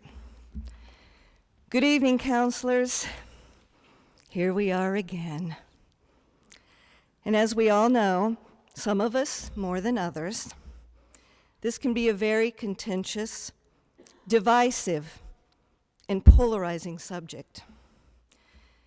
Speaking for myself, one of the most difficult and disheartening aspects of this process has been the whole us against them feeling of it. It has been my experience that the vast majority of dog owners are lovers of all animals, and they consider themselves environmentally conscious. But I feel confident in stating that we all want to preserve and protect the plovers. But even with all that has been said tonight, I still feel that that cannot be accomplished by demonizing and scapegoating dogs. Just for an example, the tone of the quote today in the Gloucester Daily Times by staff writer Ray Lamont. The pairs, the plovers, have faced disruption or worse from dogs who have been allowed to run free on the beach. Now we all know, it is well documented that the plovers, especially when they are tiny, defenseless chicks, are threatened by coyotes, foxes, birds of prey, and seabirds, just to name a few. But in my humble opinion, perhaps the biggest threat of all are uneducated, clueless, and apathetic human beings of all ages. I absolutely support the protections needed where plovers have actively nested. Now, having said that, I do not support the peeling away of hard-won privileges on Wingersheik on a just-in-case basis.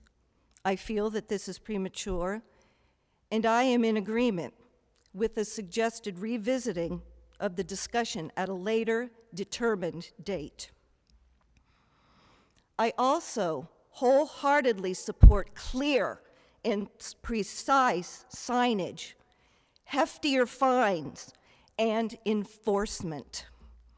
And on the subject of enforcement, the cooperation of all concerned in alerting the proper authorities when a scofflaw is spotted, I feel is key to the success of this process. Now, there will no doubt be the give and take of compromise. So we've gone over the 3 minutes. So thank you very much. Thank you. You're welcome. Next speaker, please.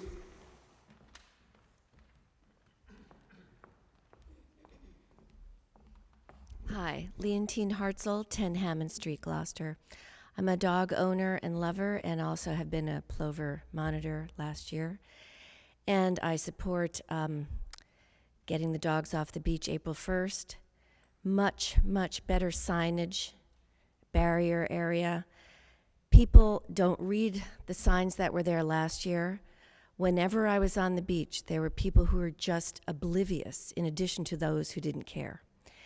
And I think that the ban should also be on winger chic. Somebody said you shouldn't do that until it's absolutely necessary. These birds are endangered.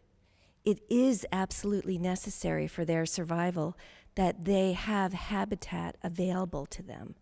And winger chic is prime habitat area. And if they're nesting on Cranes and Plum Island and Good Harbor, why are they skipping winger chic? It's probably because there's dogs there too.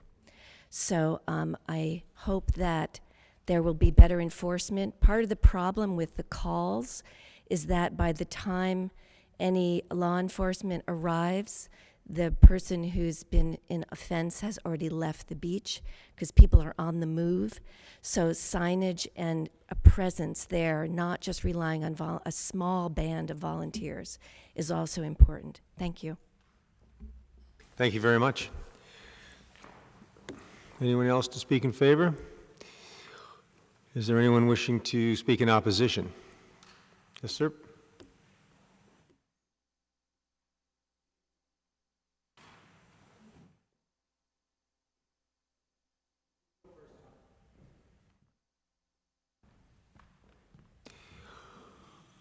Name and address for the record, please. Tom Shower, like you take in the morning. 302 Cobblestone Lane. No, a lot of people get it wrong. I just wanted to thank the counselors and the Animal Advisory Committee for their time.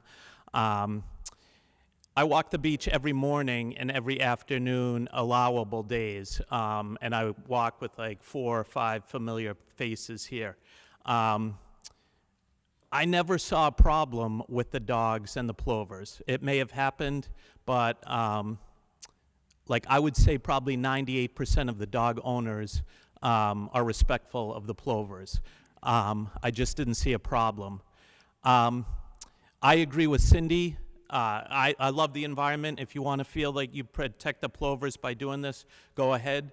But I see no argument for closing the Winger Chic Beach just because, like April 1st, no dogs allowed anywhere.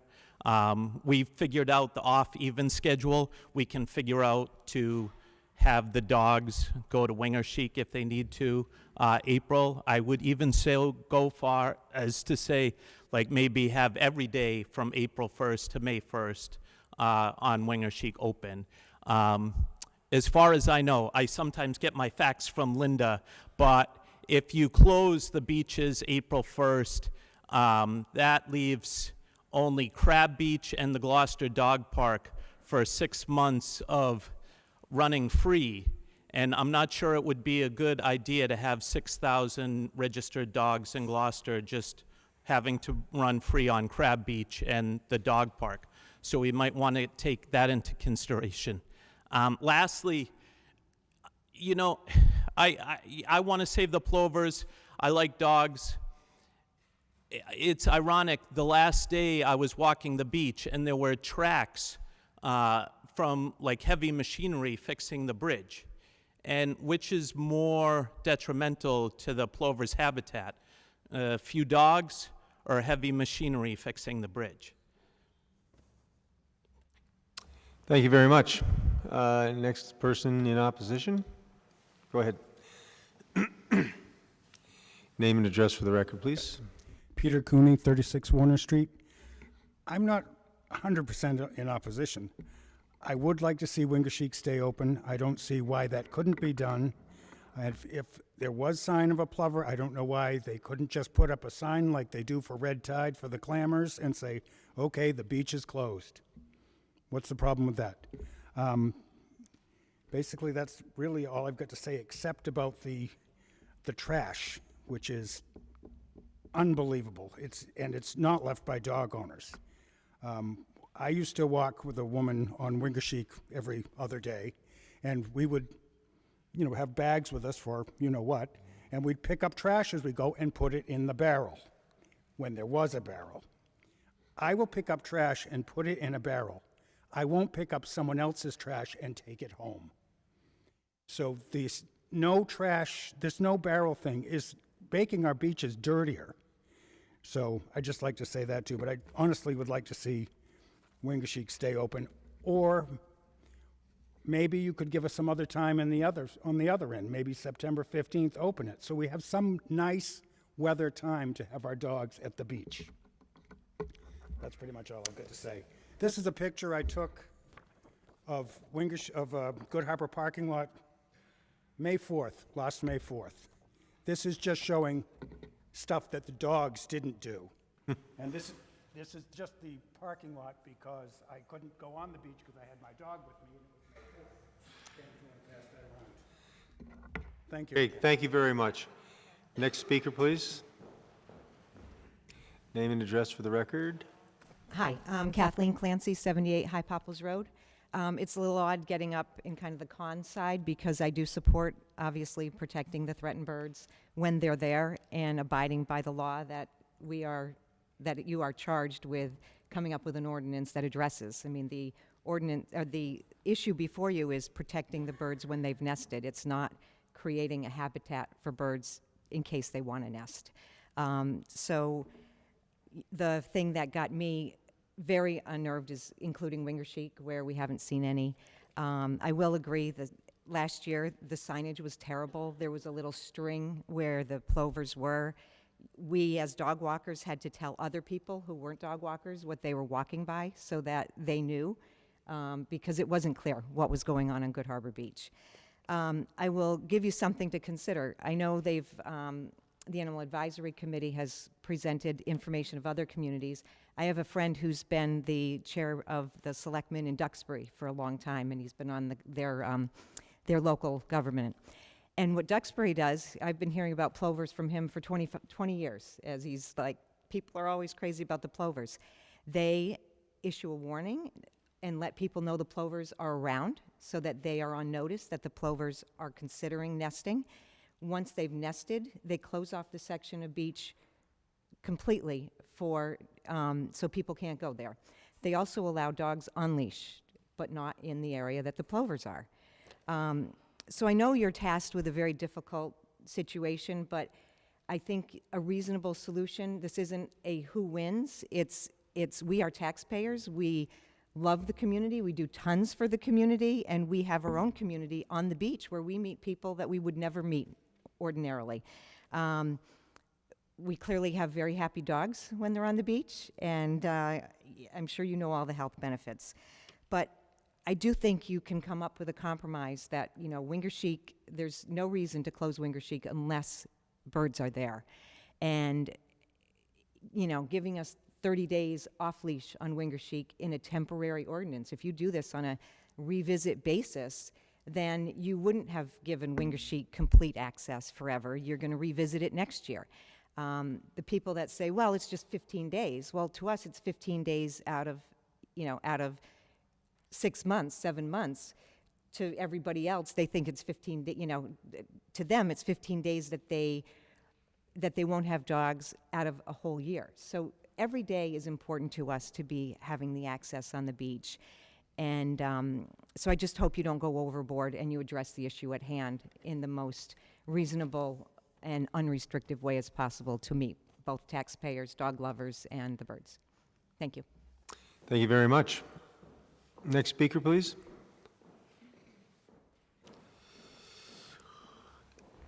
Name and address for the record. Thank you.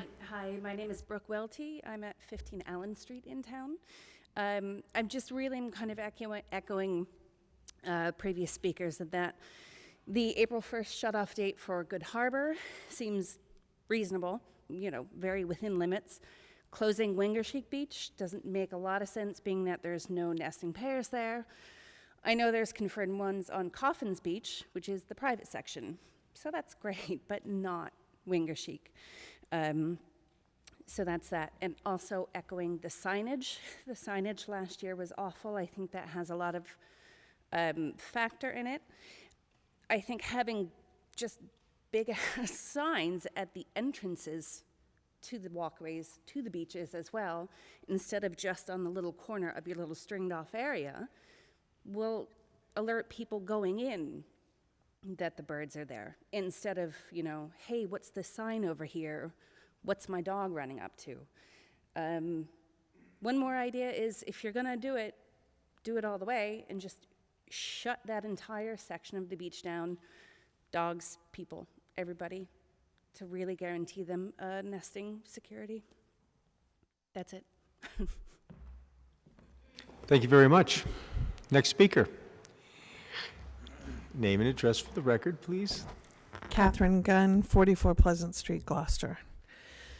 I'm here to just echo what previous speakers have said, that I think no one is against protecting the plovers.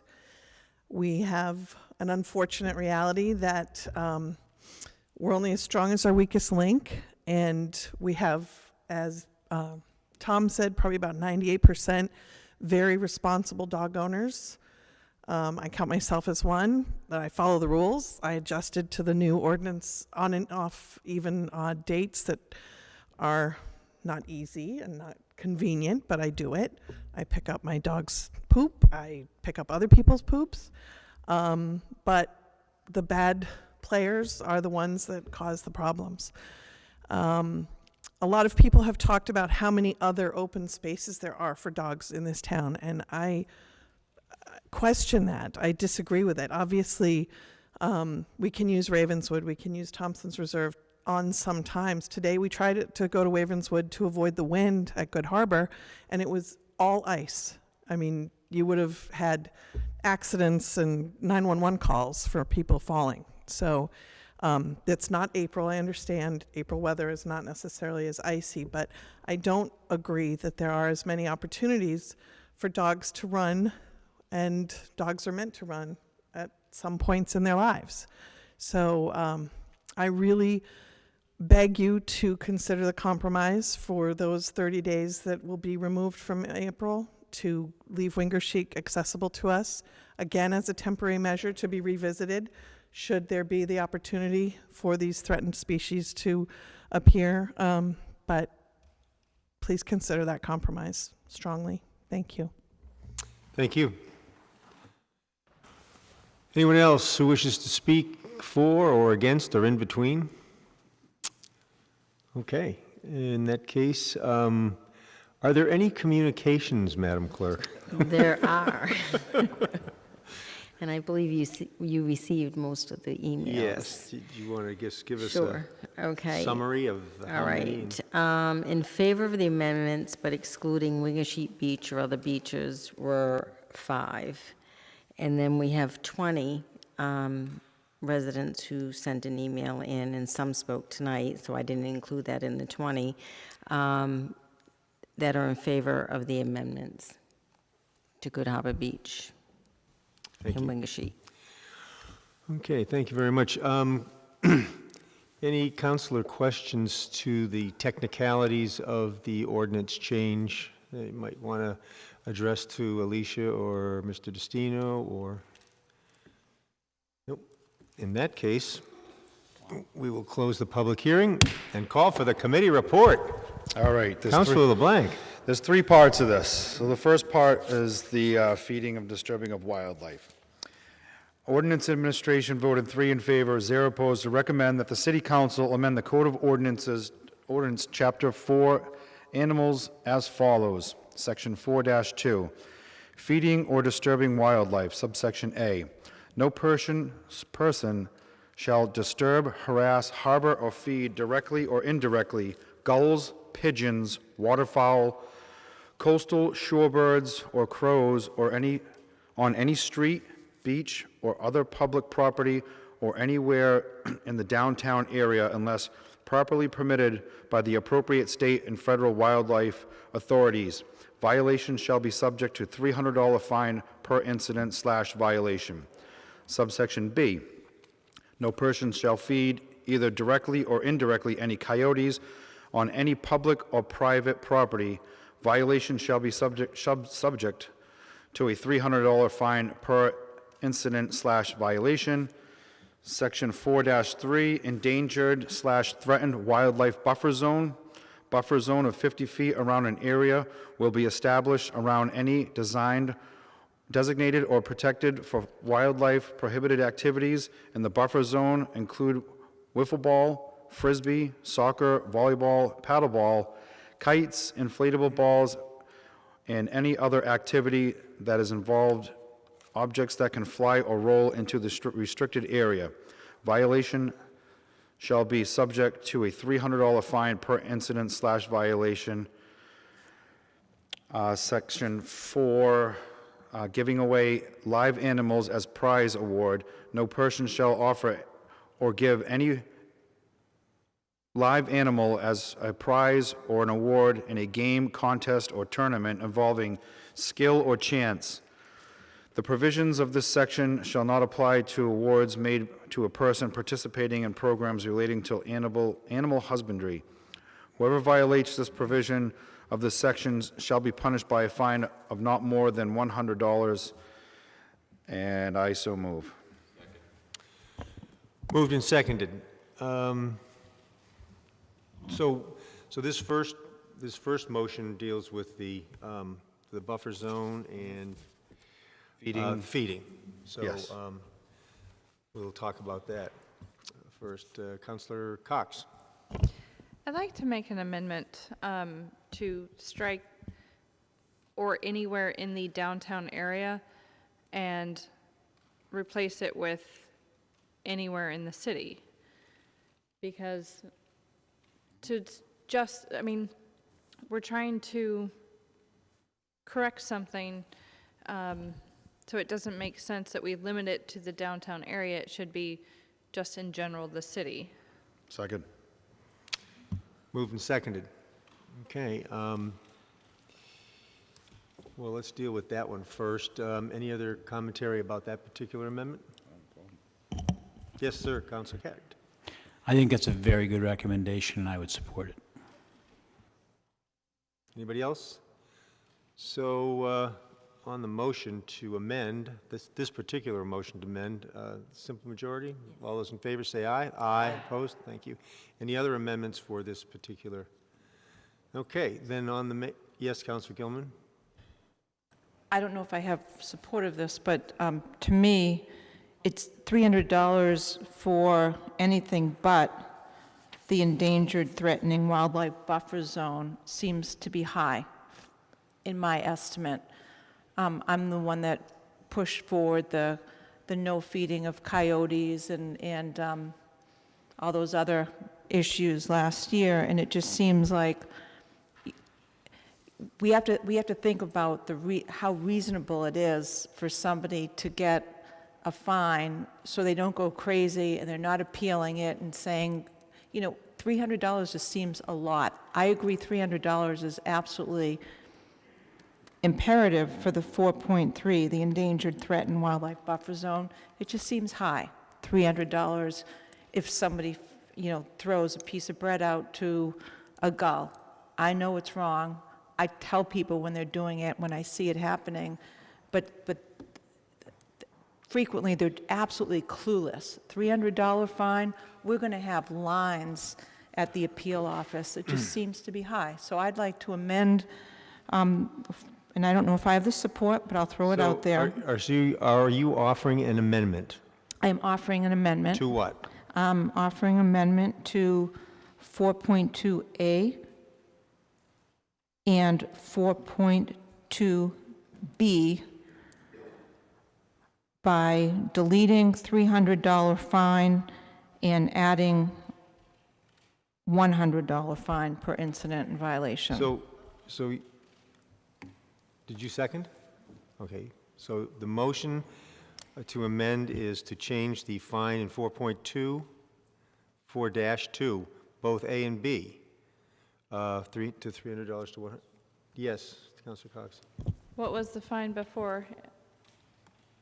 Well, the original motion is $300. No. What was the fine before this was proposed? Alicia, do you know? Okay.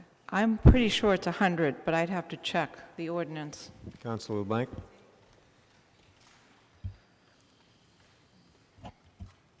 Councilor LeBlanc? Are you done? Well, I Okay. get an answer. All right.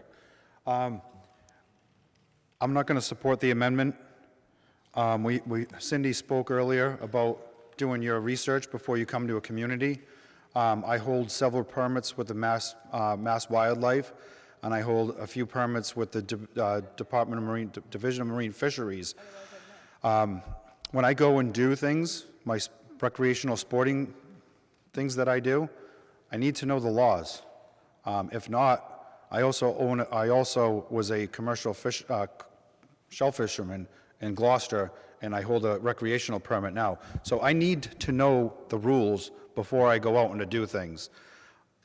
And I think with the department that we have, the officers or the enforcement agent is going to know whether somebody made a mistake or if there's somebody actually going out and just kind of scattering things all over the place. There's a difference. I'm not going to support it. I think the $300 is a swift kick in the butt, and it sends a message. If I were down there and I got a $300 fine and I told my buddy and he told a buddy and he told a buddy, I'm sure none of you people out here are going to do that because you know that I got a $300 fine. So I'm not going to support the amendment. I think the $300 fine is a kick in the butt, and I think that's what we need to do to some of these people. Thank you. Councilor Helmgren? In answer to Councilor Cox's question, it is in the beach regulations. It isn't in the ordinance. So under Section M, litter control, let me see, littering on city beaches, parks, playgrounds, ball fields, and parking lots is prohibited and punishable by fines of up to $100 per violation. Thank you. Okay, anybody else? I actually don't think that's correct. Because Well, you know, the there's- homework applies to everybody, and if you don't know, we're not going to take any more time looking it up. So we're going to move on this motion. Anybody else on the motion for $100? Then I'm not supporting. Oh, you do? You have the answer? Go ahead. $100. Okay, let's go. That's not, let's go, okay, so $100, and so the motion that Councilor Gilman has offered is to change the 300 to 100. Do we have a second? Okay, we have and this is a simple majority. So all those in favor of changing 300 to 100, say aye. Aye. Opposed? No. No. I think the noes have it. Thank you, Councilor Gilman. Anybody else on amending the main motion before us? Okay. So with that, we've got a motion and an amendment. For the first motion, all those in favor say aye. Aye. Opposed? Thank you. Next motion. The next motion, I am going to read the original motion that was passed at the Ordinance and Administration on February 19th, and then I have two amendments that I would like to offer to that original motion.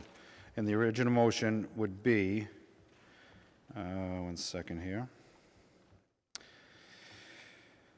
Ordinance Administration voted 3 in favor, 0 opposed, to recommend that the City Council amend the Code of Ordinances, Chapter 4, Animals, as follows. Section 4-16A, dogs allowed on public beaches at certain times. Good Harbor Beach and Wingacheek beaches, dogs shall be prohibited from Good Harbor Beach and Wingacheek Beach from April 1st to September 30th annually. In addition, Unleashed dogs shall be allowed on Good Harbor Beach and Wingersheek Beach from October 1st to March 30th annually, subject to the following conditions. Off-leash and on even numbered days of the month at Good Harbor Beach, and odd numbered days of the month at Wingersheek Beach, Plum Cove, and Cressy. Beaches, unleashed dogs shall be allowed on Plum Cove Beach and Cressy Beach in the off-season from October 1st to April 30th annually. Plum Cove and Cressy Beach, unleashed dogs shall be allowed on Plum Cove and Cressy's Beach in the off-season from October 1st to April 30th annually. In Crab Beach, dogs shall be allowed on Crab Beach off-leash at all times subject to the enumerated conditions contained in section 4-16. All other public beaches, dogs shall be prohibited from public beaches from May 1 to September 30th annually. Dogs shall be allowed on public beaches from October 1st to April 30th annually and shall be under the control of the owner's keeper. Fine is $300 per violation. Fines for violation will be doubled in season for beaches and other off-lease areas as determined, and I so move. Moved and seconded. So that was the main motion, and I'd like to make my first amendment. I'd like to move further to amend 4-16A, dogs allowed on public beaches at certain times by replacing the first paragraph as amended with the following. Good Harbor Beach, dogs shall be prohibited from Good Harbor Beach from April 1st to September 30th annually. In addition, unleashed dogs shall be allowed on Good Harbor Beach from October 1st to March 30th annually, subject to the following conditions. Off-leash on even-numbered days in the month of Good Harbor Beach. And Wingersheek Beach, dogs shall be prohibited from Wingersheek Beach from May 1st to September 30th annually. In addition, unleashed dogs shall be allowed on Wingersheek Beach from October 1st to April 30th annually, subject to the following conditions: off-leash, odd-numbered days of the month on Wingersheek Beach, and I so move. So this is just to allow, we're going to prohibit the dogs from April 1st on Good Harbor Beach, but we're going to allow the dogs to have the typical odd-numbered days in April on for this First Amendment. Before we discuss the first motion, do you want to just offer the second motion? too? Yes. And then we'll get that out on the table? Well, it's just a sunset clause, so we Yeah. can have a all right. Okay. We want to do it now? No, well, as long as... It's just okay. a sunset Yeah. clause.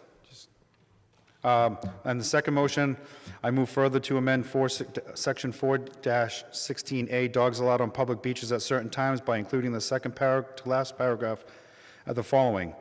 Unless renewed or made permanent by the City Council or signed by the Mayor, the provisions of this section shall expire on December 30th, 2019, and I'd like that to come back to either the first or second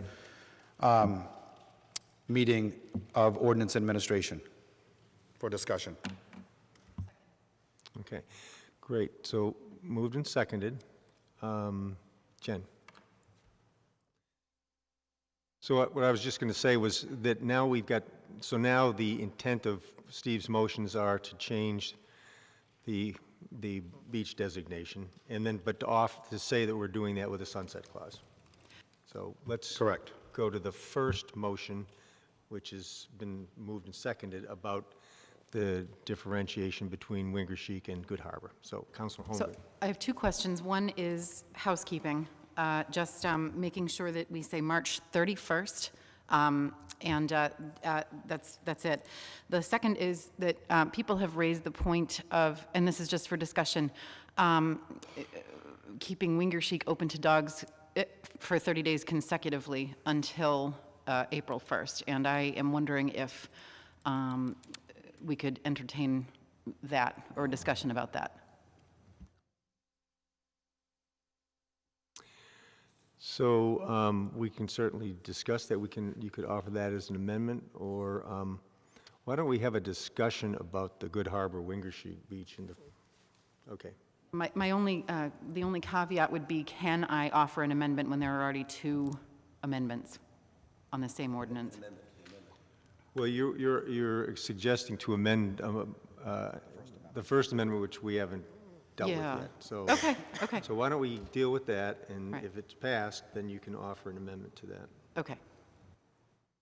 Okay, so on the first, Councilor Gilman? So I'm going to support Council LeBlanc's amendment. I've reviewed the 31 letters that I've received really closely.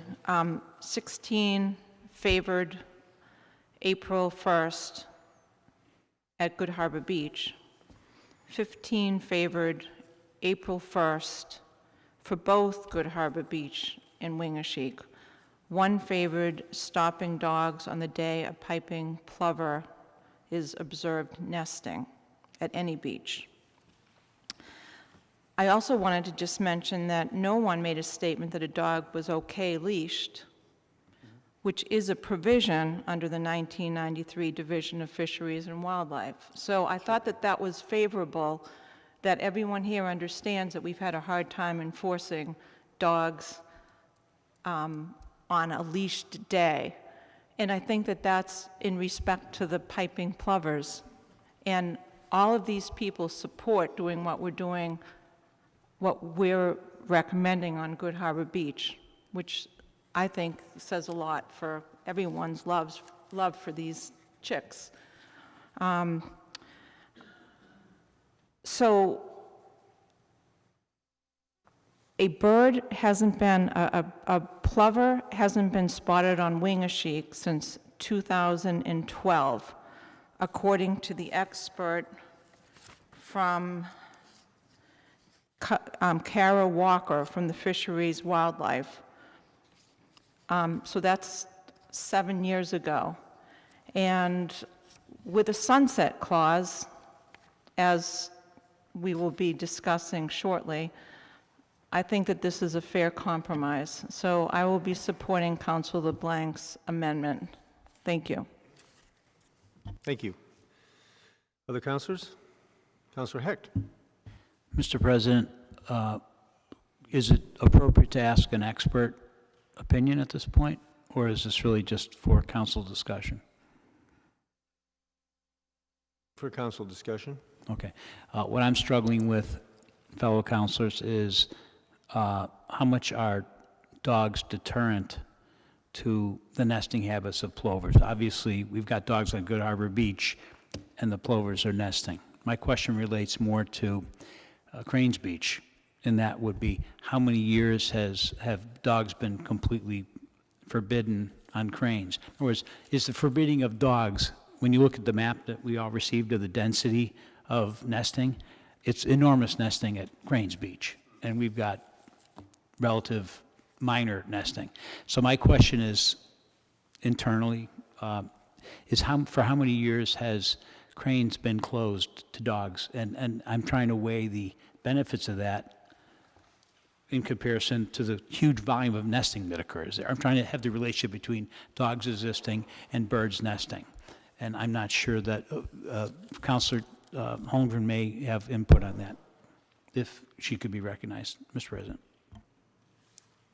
Councilor Holmgren? If you don't mind, Chair Pensarosa and I went to visit the trustees of reservations in November, and I think I have that information, but I'm going to have to look it up. If you don't mind being patient for a minute while I do that. Thank you. Sure. Councilor LeBlanc? Yes. I'm just going to reiterate what somebody said here earlier this evening, that we're not here to create habitat. We're here to protect what's in front of us at the moment. So this is what we're voting on. We're not here to create habitat, unless something is already in place, then we're here to protect it. So that's my rebuttal to your question. Excuse me. Yes, Councilor Cox. If I'm not allowed to get information because I didn't do my homework on an unexpected motion that was made, Right. an amendment, then this discussion is not happening. Right, we're not holding up Okay. we're not holding up the train for this answer, if that's what you're concerned about. We're not. It would be so. Any other councilor questions on the amendment? Okay, then on the amendment, this is a simple majority. All those in favor say aye. Aye. Opposed? Thank you. One opposed. I'm opposed. Two opposed. Three? Okay, then we'll do a roll call.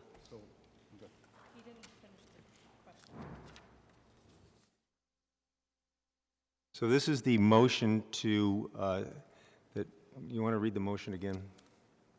Yeah, yes, this is basically, I'll just sum it up. This is the motion to move the dogs till April 1st on Gilbert Harbor Beach, but keep them what's on the books as of today at Wingershik Beach. That's all it is, simple. Okay. So that's a motion to amend the original motion, which was both beaches. So we'll do a roll call. For the motion, in favor of this motion, changes it to the different dates, one day, April 1st for Good Harbor, and continues May 1st for Wingershik. Councilor Memhard? I vote no on the amendment. Councilor O'Hara? No. Councilor Cox? No. Councilor Gilman? Yes. Councilor Heck? Yes. Councilor Holgram? Yes. Councilor Blank? Yes. Councilor Lundberg? Yes. The motion on the amendment passes on a vote of 5 in favor, 3 opposed, and 1 absent. Okay, so that motion, so our main motion is now amended to have two different dates, one in Good Harbor, one in Wingershik. Now, Councilor Holmgren, you were raising an issue about the days on Wingershik Beach. Did you want to put that in the form of a motion? Yes, if that's possible. Yes, you can, yes, so, Is that possible, Joanne? Just to clarify. I'm sorry. No, it's okay. I just want to make sure that I'm Okay. doing the right thing here. So we've already have 2 amendments to the one. well, we've just passed the first motion. The only other motion on the table is the sunset clause right now. Pardon me? That is an amendment Yes. to the first motion, though. Okay, so we'll vote on the sunset clause then.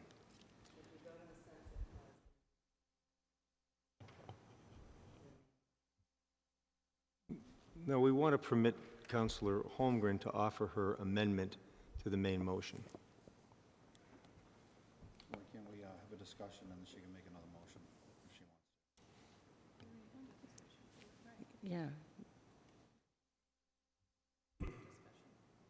So offer the amendment.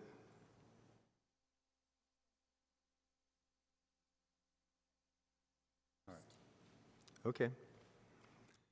So this, So my second amendment is a sunset clause, but now that I'm gonna, Yes, we I'm can gonna, do that. I'm gonna Okay. reiterate what I said, and I'm gonna change it just a tad. So my sunset clause, I would like to review these provisions, have them expire on December 31st, 2019. But also, I said that I wanted to revisit them the first meeting in January.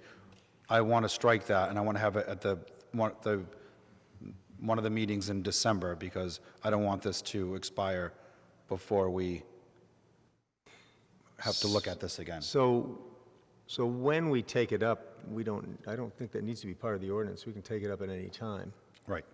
So what we want to do is say that this entire thing expires at the December end of this year. 31st, yes. Which would be 2019. Yes. Yep. So that would be the motion. Yes. Okay. And do we have a second on that motion? Second. Okay, we have a motion, and second for the sunset clause, and that's a simple majority. All those in favor say aye. Aye. Opposed?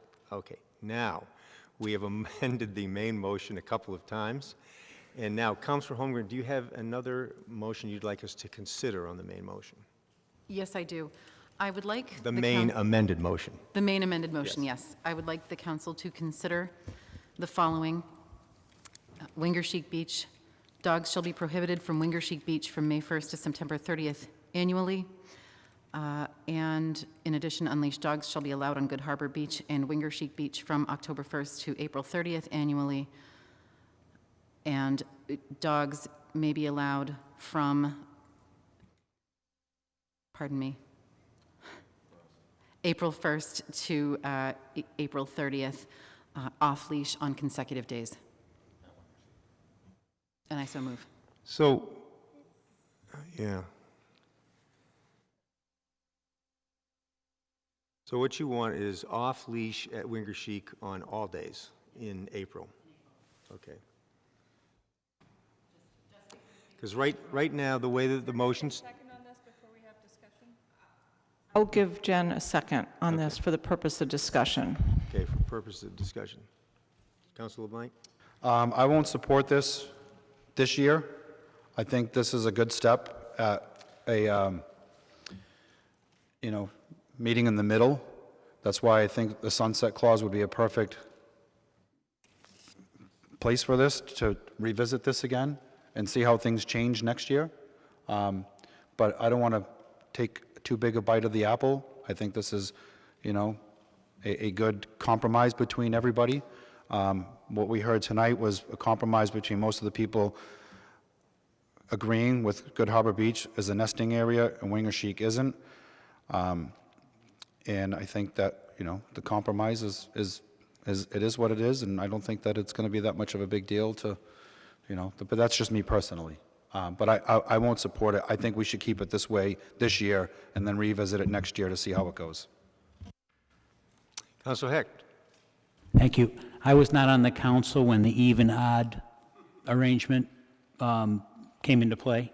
However, I think the theory of it was, if I'm not mistaken, is to give people who are, that are not dog people enjoyment of the beach half the time, and give people that, if you don't want dogs, don't go to that beach that day, go to some other beach. So in light of that fact, it seems that I'd still like to have half the days in April be available to people that don't have dogs. Thank you. Councilor Gilman? I echo what Councilor Hecht just said. I did give you a second because I think it's important that we discuss this. But I would say that I've learned a lot about this whole process. I was very involved with all of this with my constituents, had many focus groups about this, not as much as Councilor LeBlanc, but I do have a lot of empathy towards folks that, for whatever reason, don't like to be approached by an unleashed dog. It's a long distance to get from one beach to the other. I just think that I'm really comfortable with where we're heading on this right now. And to give a person that's afraid of a dog, or maybe has a dog that is unapproachable by another dog on an unleashed day, you're creating more issues. I don't want to see the good guys and the bad guys. I want to see people using the beaches in harmony and being respectful to each other's rights. And so therefore I won't be supporting this motion. Thank you. Yes. Councilor Memhard? This relates to that. I appreciate Councilor Hecht and Councilor Gilman making those 2 points, and it is a good conversation to have. I just want to make sure that we're very clear in course of conversation based on the amendment that we've now approved. My concern is that we're creating conditions that may not be for these birds to begin nesting. And that has been clearly stated. We're part of this great marsh ecosystem that starts at Cranes and goes down to Coffins and all the way. So my question for discussion at this time is simply to address, so that we have some clarity here, when and if, or if and when, nesting piping plovers are observed at Wingersheek Beach prior to the date that we're talking about putting into place, what is the course of action by the administration or the council at that time?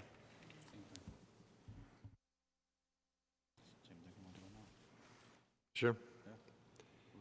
I think are you looking for an answer from the administration or from? I'm putting it on the table because of the nature of the way we've adjusted the ordinance as proposed. We've created a loophole here. We're trying to make things equitable and clear in terms of enforcement. We've addressed a lot of these. But so what happens when plovers are observed nesting? The state regulations kick in? I just want to make sure. Yes, it would seem to me that they would kick in. So if there are nesting plovers on a place that like Wingershik, then the state regulations kick in. We don't have the discretion to say, that's too bad for the plovers. No, we have to then take action. I believe that's the case, and I just wanted to make sure that was clear and on the record. And all the restrictions that are required on the nesting of the plovers in Good Harbor would be required at Wingershik right away. Thank you. You're welcome. Okay. Anybody else on Councilor Holmgren's motion to amend the conditions on Wingershik to allow everybody, all dogs, all days in April? That's the motion. Yes? I don't see much support for it, so I think I'll pull it at this time, but I do appreciate the discussion. Thank you. Would you like to withdraw your motion? Yes, I would like to withdraw my motion. Thank you. Thank you. Thank you, Councilor. Thank you for raising it. Because it's obvious to all of us that this is not the last time we're going to be talking about this, and so we've got lots more work to do, but this is a great start. Okay, so now any other motions? So now we have an amended motion, and we have a second on the amended motion. And this is a simple majority. Everybody had their say? Okay, all those in favor of the amended motion say aye. Aye. Opposed? The ayes are unanimous. Councilor LeBlanc, next one. All right. Lastly, on this animal advisory order, Ordinance Administration voted 3 in favor, 0 opposed, to recommend that the City Council amend the Code of Ordinances, Chapter 9, Trash, Recycling, and Litter as follows. Littering, Section 9-8, littering prohibited. No person shall throw, drop, release, or otherwise dispose of directly or indirectly into any harbor, river, or pond, or onto any beach or any other public property. Garbage refuse, rubbish bottles, cans, containers, paper, cigarette butts, balloons, wrapping material, glass, filth of any noxious or dangerous liquid or solid. Violation shall be subject to $300 fine per incident/violation, and I so move. Moved and seconded.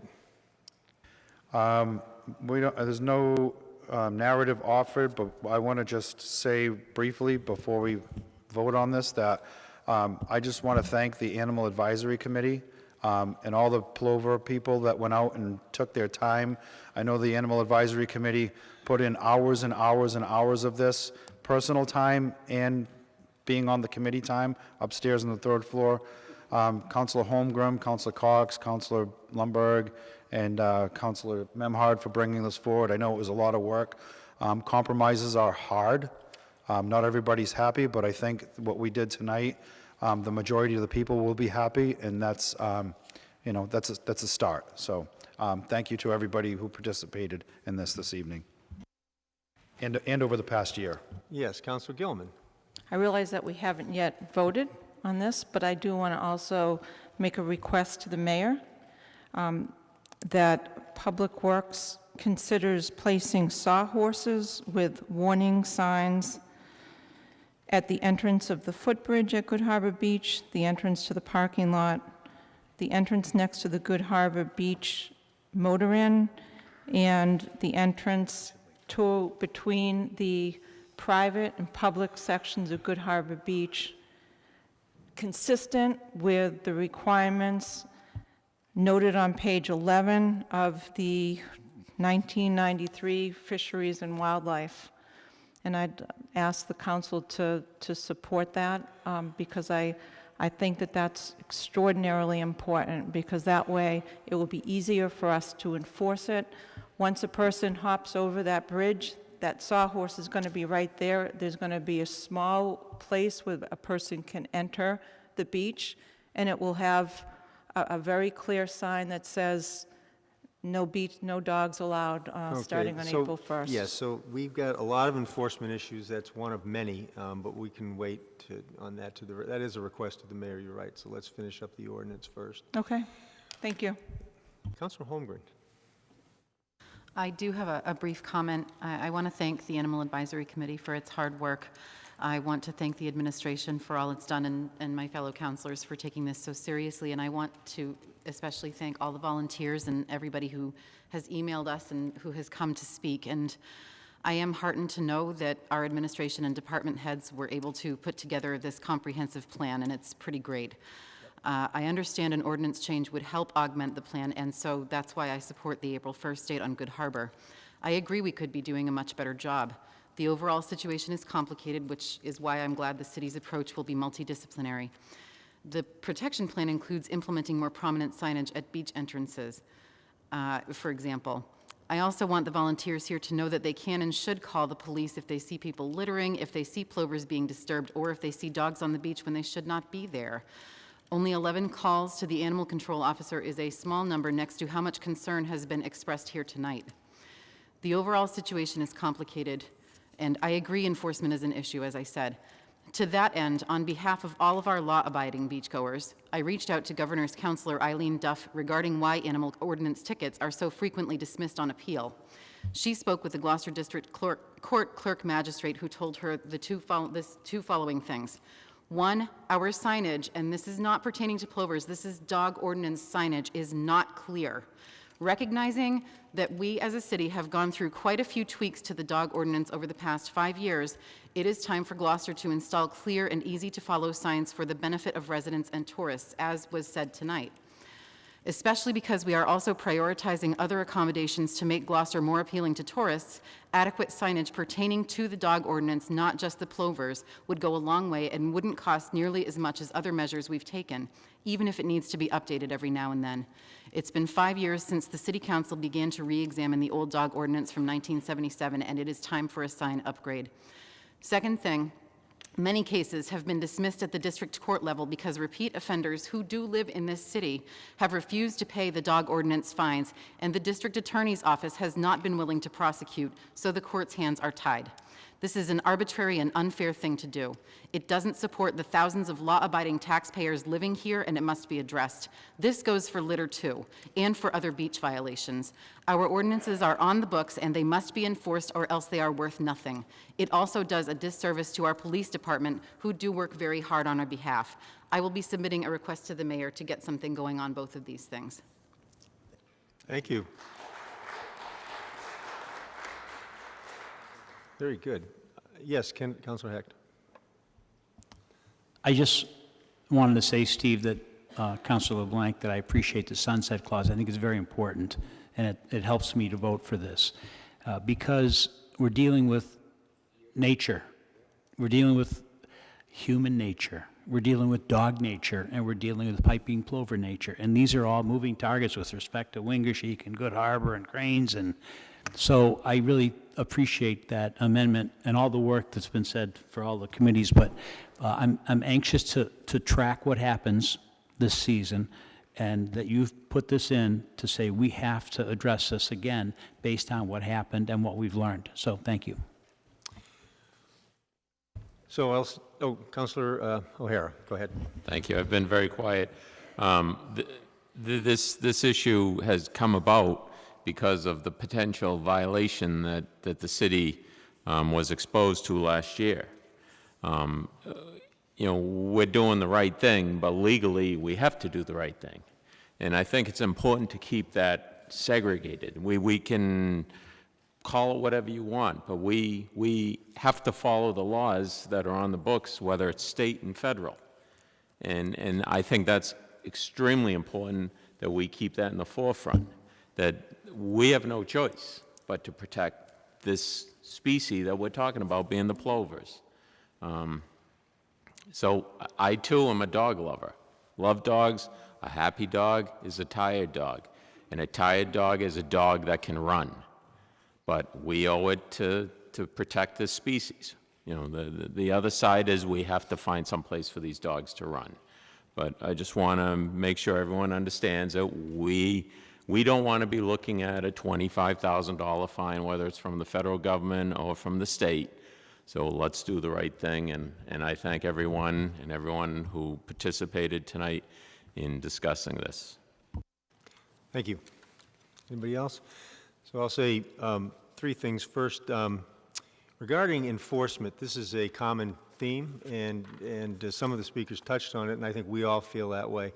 It is the obligation of the city to enforce this, and we are coming into budget season now, and I think all of us have the expectation that we will see in the budget that the mayor presents to us the meaningful resources to enforce these laws, and to say that, we have one animal officer and the cops are really busy, that's not the answer. That's not a good answer, and we're going to expect more than that. And I'll just point out that the library across the street had a security issue, and they were creative and they solved it. So we're going to expect some creativity from the administration. The second thing is there was a lot of information tonight, a lot of motions going back and forth. If the chair didn't give everybody the proper time to get the information, I apologize, Councilor Cox, Councilor Heck, but so be it. We made it through, and we'll do better the next time. And finally, I'd just like to thank the Animal Advisory Committee and all of the volunteers who really gave their hearts to this issue. That made it easy for us to kind of find our way through that. And with that, we have a motion and a second. So on this last motion, all those in favor say aye. Aye. Aye. Opposed? Thank you. Madam Clerk, next order of business. Next order of business is public hearing 2019-12, amend Gloucester Code of Ordinance, Chapter 11, Hawkers, Peddlers, Transient Vendors, and Special Events by amending Section 11-1, 11-3, 11-6, 11-7, 11-19, 11-10, Section 1111, deleting Section 1112, and renumbering the following sections: 1112, Section 1112, Section 1113, Section 1114, Section 1115, Section 1116, and Section 1117, and delete Article 3, Transient Vendors, Section 1118, Application.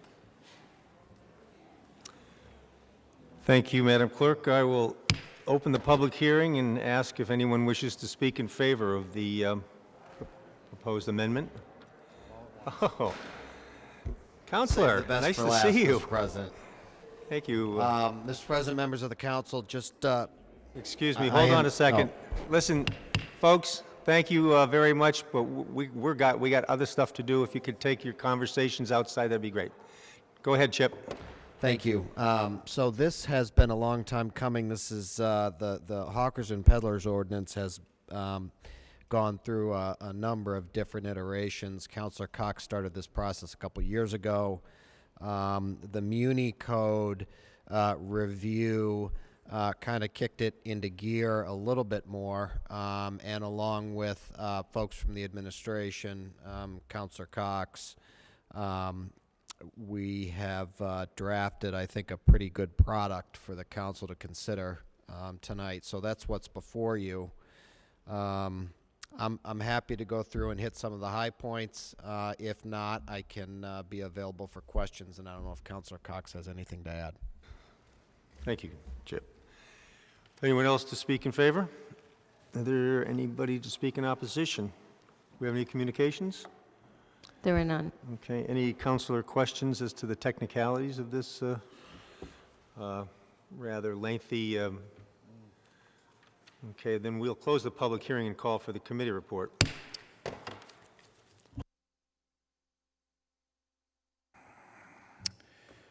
Ordinance Administration voted 3 in favor, 0 opposed, to recommend that the City Council amend Gloucester Code of Ordinances, Chapter 11, Hawkers, Peddlers, Transient Vendors, and Specialty Events as follows.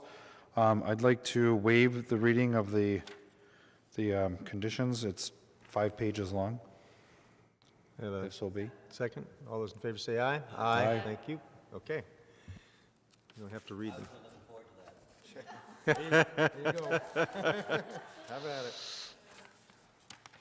it. As Chip pointed out, there's considerable spade work done on this, and it's mostly detail-oriented revisions, modernizations. There's nothing really different about where we end up.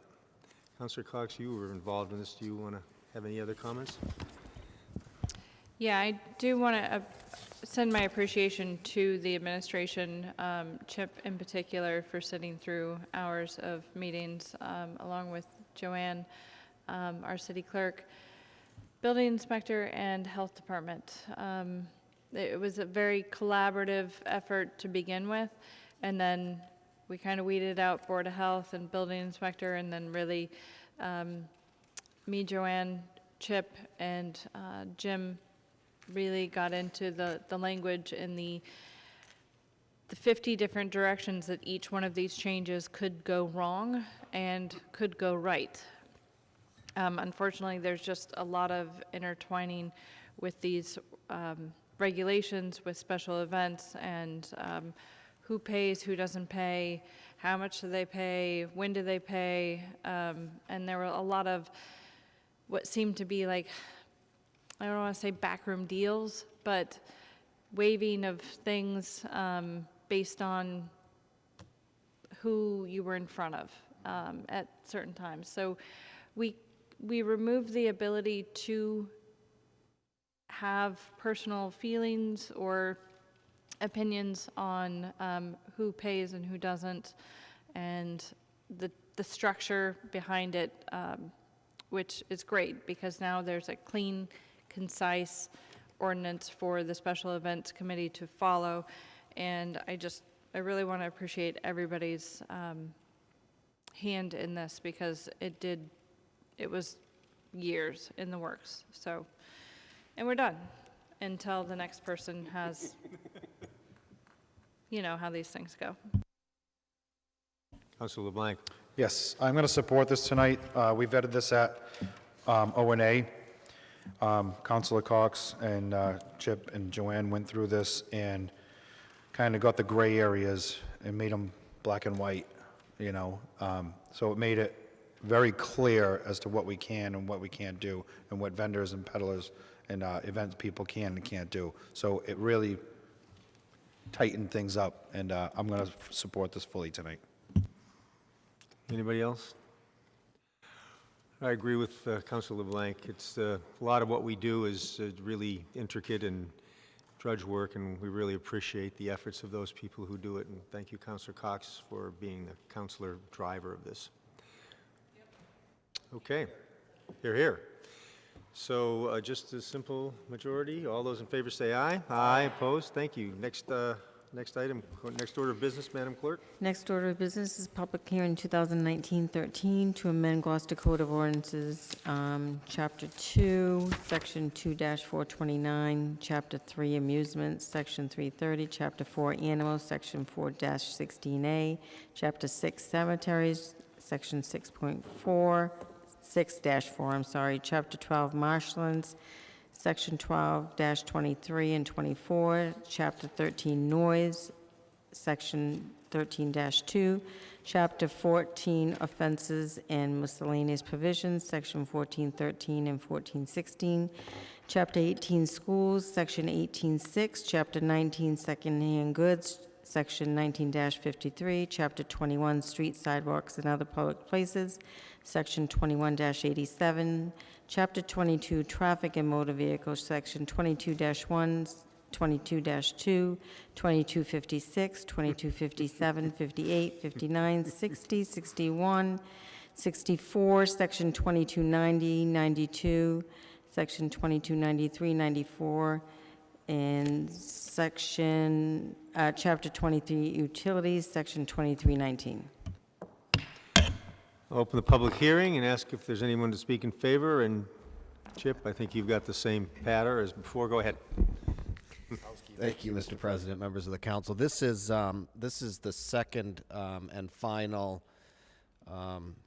batch of the Muni Code changes.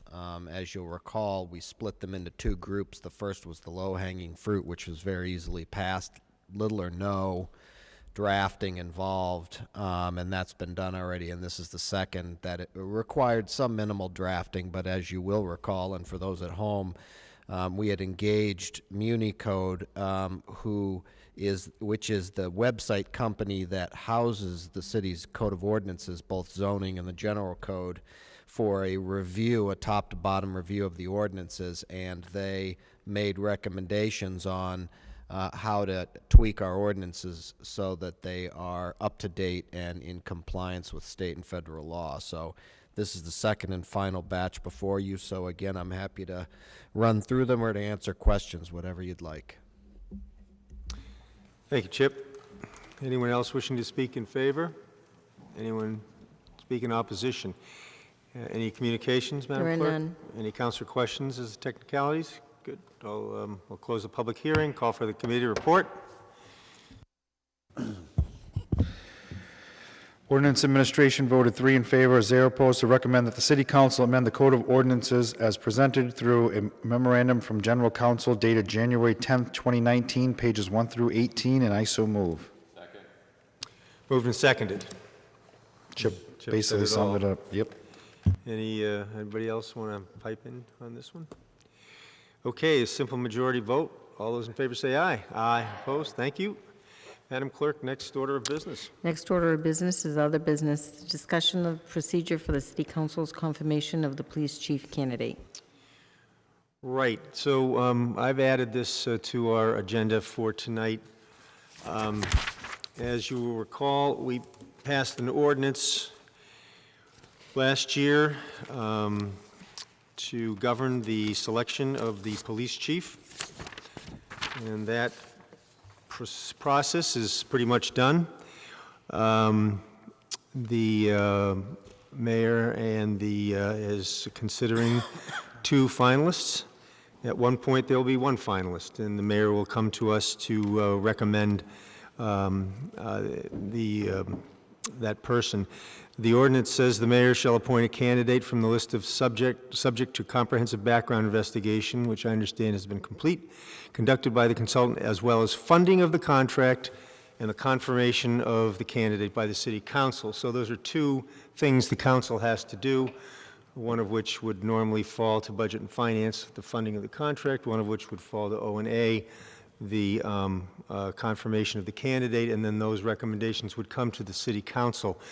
Councilor Cox is chair of Budget and Finance, and Councilor LeBlanc, chair of O&A, and I have discussed this, and we thought that a process that might work for all of our edification and for making this as efficient as possible is that when we have a final candidate and a contract that will come to the city council, that we will refer those matters to the committee of the whole, which will be the whole city council, to consider both the contract and the candidate.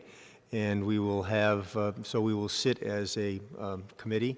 We will be able to have questions of the candidate and questions of the administration about the contract. And then we can make a recommendation to the full council, which is also us, make that recommendation and then sit as the full council. We can do that in a special meeting on an evening. We'll have to coordinate with the candidate who is chosen and his schedule. But I just wanted to throw that out for a discussion. What I've just said is just an idea, but I'm willing, and Councilor Cox and Councilor LeBlanc and I would love to hear from councilors if there's a better suggestion, a better way to do that anyone has in mind. We want to be able to have, the other thing that I want to say is we've circulated some questions, I've circulated some questions that the council might ask the candidate. Any councilor can ask any question they want. It's not going to be a public hearing. We're not going to ask the members of the public to come up and ask questions, but I would like to encourage, if it's okay with everyone, members of the public who would have questions to get a hold of one of us or through the city clerk and can submit their questions, and that we will ask them during the committee of the whole. So with those kind of ideas, if anybody have any comment about how we handle that?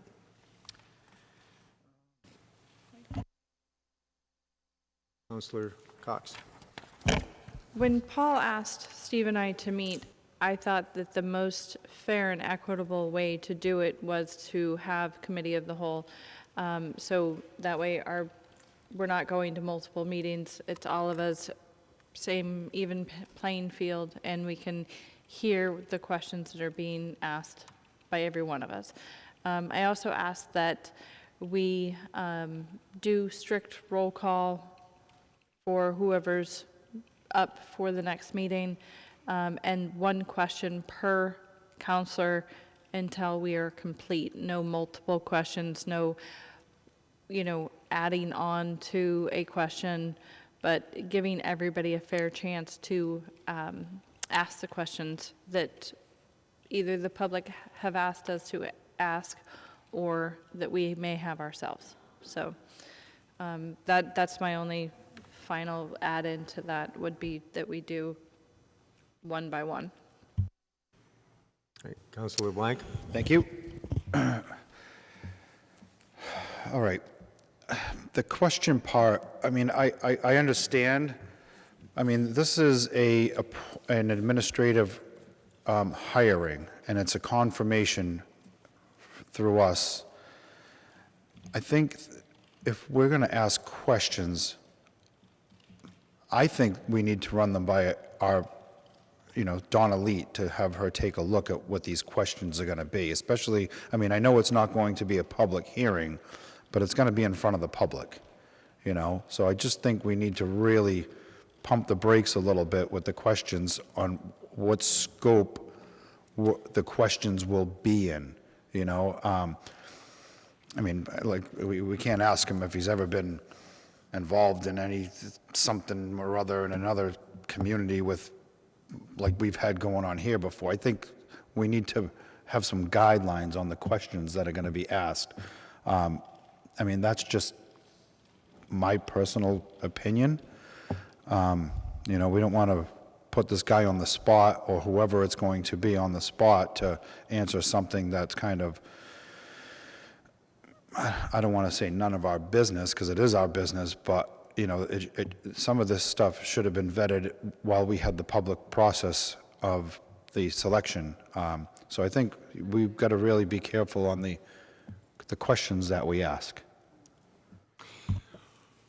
Okay, so the questions that I circulated last have been circulated to the administration through the mayor. I think the mayor actually used them during the sessions today. Mr. Destino has stood up, so why don't you join us, Jim, and just give us a little perspective on. It's not a role play. But as far as that, I mean, that's to Councilor LeBlanc's point. That's why I circulated those questions 2 months ago, and they've been and they are all based on the MRI report. So if there are other questions, we should. From the public, yeah.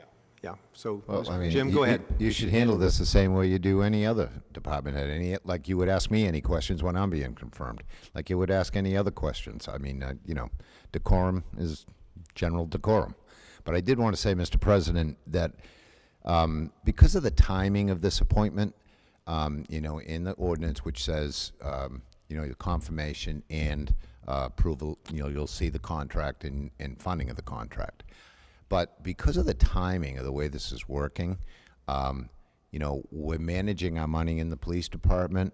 They could, the new chief could come on with maybe, 8 weeks, 10 weeks left in the fiscal year.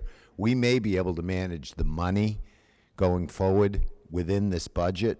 So you'll get the confirmation, you'll see the contract, but the real funding will probably in the next budget cycle, if we can fund it through this year, which we're hoping to do. So I'm just saying, the timing could be different when you fund, and confirm. So confirmation may be first, and then you'll actually vote on funding during the budget, probably, if we can, find the money inside the police department to fund his salary. I mean, there's, the public safety, we've talked about this at BNF a number of times. These public safety contracts have these huge sick leave, buybacks now, which are like a mini 401k for, these guys, which isn't in any other union. And John, our retiring chief, has a large, sick leave buyout. So if we can cover that and cover the new chiefs for the, the couple of weeks, because we've had, managing our money in that department, we'll do that, and then you'll see during budget time, the full, load. So, Councilor Cox, that sound okay to you, Dina? Yeah, I mean, it makes perfectly Yeah. good sense that they not come before us to multiple committees if they don't need a funding request for the FY18. I mean, why would we 19. take the money from somewhere else and then just backfill it with the same department? If we can fund it, we'll fund it, and then, just like any other opportunity during the budget season, you'll get the opportunity to talk about the funding in the police department and the chief's new salary. Right. Okay? Okay. So the only other thing is, you and I briefly discussed that, we would hold a special meeting. We would call the Yeah, council. that's a good idea. And we'd meet as the committee of the whole, and then the full council separate from our regular meeting. So you and I can work together to work out the date of when that should be. That's not a problem. We're hoping to have a decision soon. Okay. We were very happy with the way the process worked out. It's a very strong process. So, we had our final interviews yesterday. The mayor's hopefully going to make a decision soon, and, we'll let you know as soon as we know. There's only one person that, is earned the right to make this choice, and she's going to make it, and Yep. then we'll move forward with that. Okay? And we'll do our part too. So, yes, Scott. Jim, I'd just like to thank you and Vanessa for your help circulating those interview videos, because that was very helpful insight in terms of our getting a chance to know the candidates that you're reviewing, and that part of the process that seems objective and well thought out, and it was just a helpful insight for us to be able to go through that. Although it was a little confusing understanding whether it was real or fictitious, the role play questions that the review firm puts them through, but it's a good process. It was a fascinating process, and I would also say, Counselor, I appreciate your comments, but I would also say that we added an additional exercise before the mayor and I had the final interviews yesterday, and we had the committee as well as a couple of key department heads, sit down for an hour and a half with each of these candidates and kind of have a discussion about not only their interaction with their departments with the new chief, but how we work as a team, and I think it was. I know that the department heads, when they left, said, boy, that was a really good process. So we all feel really confident that, we've really got two strong candidates, and I don't think we can go wrong with either one of them. So, but we're happy that the process was, strong, because, as you all know, you passed the new ordinance, and to see it work, in practice was important. So, thank you. Great. Thank you, Jim. Oh, I'm sorry. Councilor Hecht. Mr. President, Councilor Cox, I just wanted to make clear in terms of the process of questioning. Are you saying that each counselor would have one question in addition to the questions that are already on the list, or inclusive of those questions? And how would we, does each counselor there's 7 questions that you posed, right? So the questions that I circulated back in January, was my reading of the MRI report. Right. And we can ask those questions or not. I mean, those aren't required. I was trying to get some examples of what questions may look at. So you can pick one of those. You can pick your own. You can write it your own way. I personally felt it was good to base it on the MRI report and the the review that was done a year ago, because that's a lot of the essence of what's going on in the police department. And hopefully this candidate will have read that MRI report and have some responses to those action items. There are action items in there. But if you have other action items, write your own question. And as Jim pointed out, this is the same as any, not quite the same, but the same theory as, us questioning any manager who's up for reappointment. Thank you. Okay. Yes, Councilor Cox? Does that answer? Okay. No, I think you said you just keep going around. Through the chair, it would be whoever's first on the roll call, that person would ask one question, whatever question it may be, but you're limited to one question, and then we cycle through the other counselors, and then we're back to whoever had the roll Yes. call. If there are additional And if you have a second question, then it would be unanswered- your turn again. And we Yeah. just go, we So, keep going. but- Right, so. Yeah, but fair and equitable Right. time in Right. front of the candidate, so we're not, Right, so one person's not asking 20 questions, be like, all right, I'm done. yeah. And So then everybody else is, yeah. We'll keep taking turns till we're done. Okay. Do we have any idea when something is going to be brought forward to us? I'm a little more cautious with what we've got to work with timeframe because budget season's coming up. So I'm trying to plan the budget meetings, but also being mindful that this, I'd like to know, like, is it coming up in April? Are we doing this Well, in May? let me just talk about what we have left to do.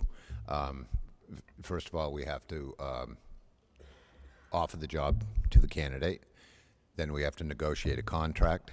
Then we have to get in front of you for confirmation. So that really, we do have one candidate that is out of state, which if he's chosen, could take a little bit longer. We have another candidate that's right next door. So it all depends, I guess, who the mayor chooses, and, after,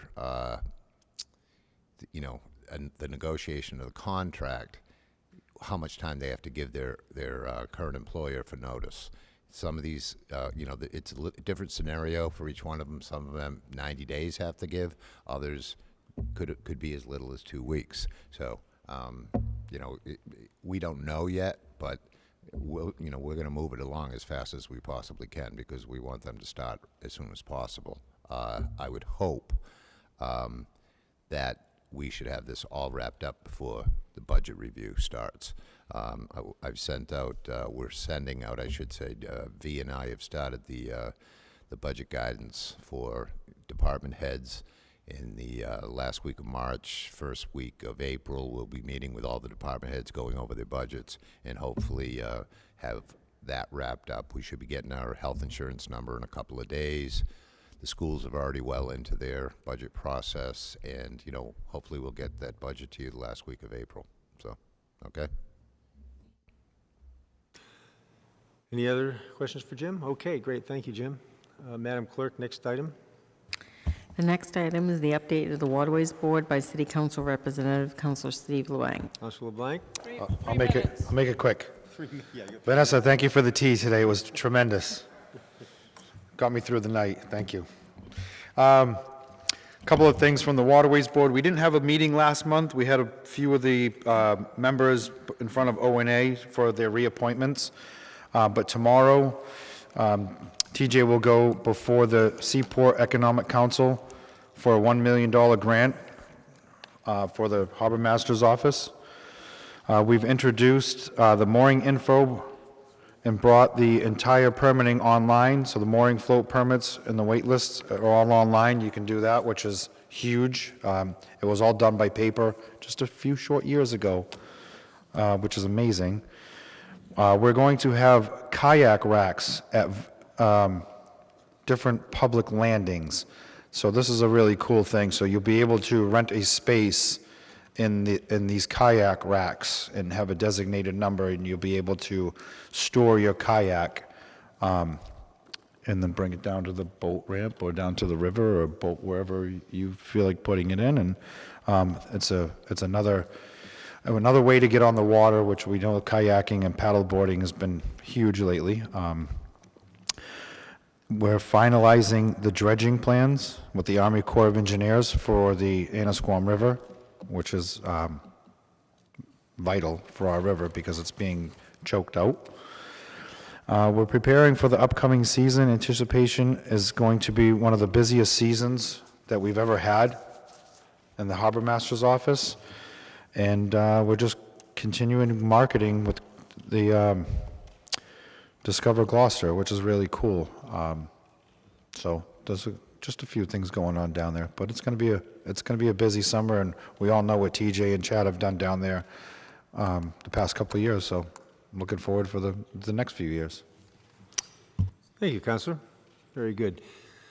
So I guess the last item of business is councilors' comments or requests to the mayor. Councilor Holmgren, we'll start with you. I will send my request to the mayor to Dana. Thank you very much. Thank you. Councilor Memhard? I would simply draw to all the councilors' attention and the community at large that this upcoming March 17th through 19th, that's between the Feast of St. Joseph's and St. Patrick's, we have our International Seafood Show in Gloucester. Will be represented at the Seafood Show in Boston at the Convention Center. And if you want to line up to have tickets to attend or to help cover the booth, I believe they should contact the mayor's office. Thank you. Councilor Cox? Thursday night is my night at the brewery, so I really would love to see everybody there for their support. And I think that's about it. Who are you representing at the brewery? Just a few fuzzy creatures. Plovers? Cape Ann Animal Aid. Excellent, So, thank you. Okay. I will have some cats and dogs for adoption if anybody is interested. Okay. Councilor LeBlanc? Just a great meeting tonight, everybody. I know it was stressful and the anticipation was killing everybody, but we got through it and we'll do it again next year. Unfortunately, we will do it again next year. Councilor Hecht? Couple things on Councilor Blank's Waterways Board thing. There, I will be attending on Thursday, February 28th, a Harbor Master Design meeting, which is sort of quite set in terms of the layout of the building, but the bells and the whistles and making it Gloucester is really important. The next thing, the mayor, through Jim Destino, has conceptually approved the planters, the wrought iron planters for Main Street. So then we're going to swing into final design cost. Generous Gardeners is on board, and got to get all that together and start fundraising, including private fundraising, perhaps a GoFundMe, and also CPA, possibly. Thank you. Thank you. Councilor Gilman? I have two things. The first, I just wanted to make a shout out to Public Works. One of the things that some of us had requested last fall was that the Public Works Department works in concert with National Grid to make sure that there was appropriate tree cutting near live wires, and they really focused on that in the fall. And the fact that we didn't have a power outage the last couple of days with 50, 60 mile an hour winds, I think is really because they were on their game, and sometimes we don't give them enough credit when they are really doing things proactively so the citizens of Gloucester don't have to go through power outages. So amazing with the winds that we didn't have any on power outages, so shout out. And the other thing I wanted to mention is just on March 12th at our City Council meeting, the Essex North Shore Superintendent is going to be here, Heidi Riccio, along with the business manager, Marie Zamorowski. And one of the things I might suggest is that you look at their Essex North Shore website. If you go on to the February 2019 school committee packet, you'll see their full budget. And I think that that might be a good opportunity to ask questions. My role is going to just be to listen because I am on that committee now, but I think for all of us, it's a good opportunity to see what our 97 students that are attending are up to and ask any questions that you might have about the budget. So I just wanted to mention that, and I wanted to thank Council Lundberg for supporting that. I think it's good for us to listen to them every year, particularly around budget season. So thank you. Thank you. Councilor O'Hara? Thanks. Just a quick one. They're having another blood drive at the Magnolia Library. It's kind of neat. The Game of Thrones will be participating in the event with T-shirts for anyone who presents. So you can call 1-800-RED Cross. I hope everyone considers who is healthy enough to donate a pint of blood on March 11th from 2 to 7 p.m. Thank you. Thank you. And just to compliment to all of us and fellow councilors. This was a lot of information tonight on the plovers, and Councilor Holmgren, I do apologize because I see that Kim Smith did not send you the photographs, and I made an assumption that everybody got them, and we got a lot of stuff at the end of the day, and I just missed that, so sorry. Keeps coming in, so we'll just keep wading through it, but thank you. Okay, motion to adjourn?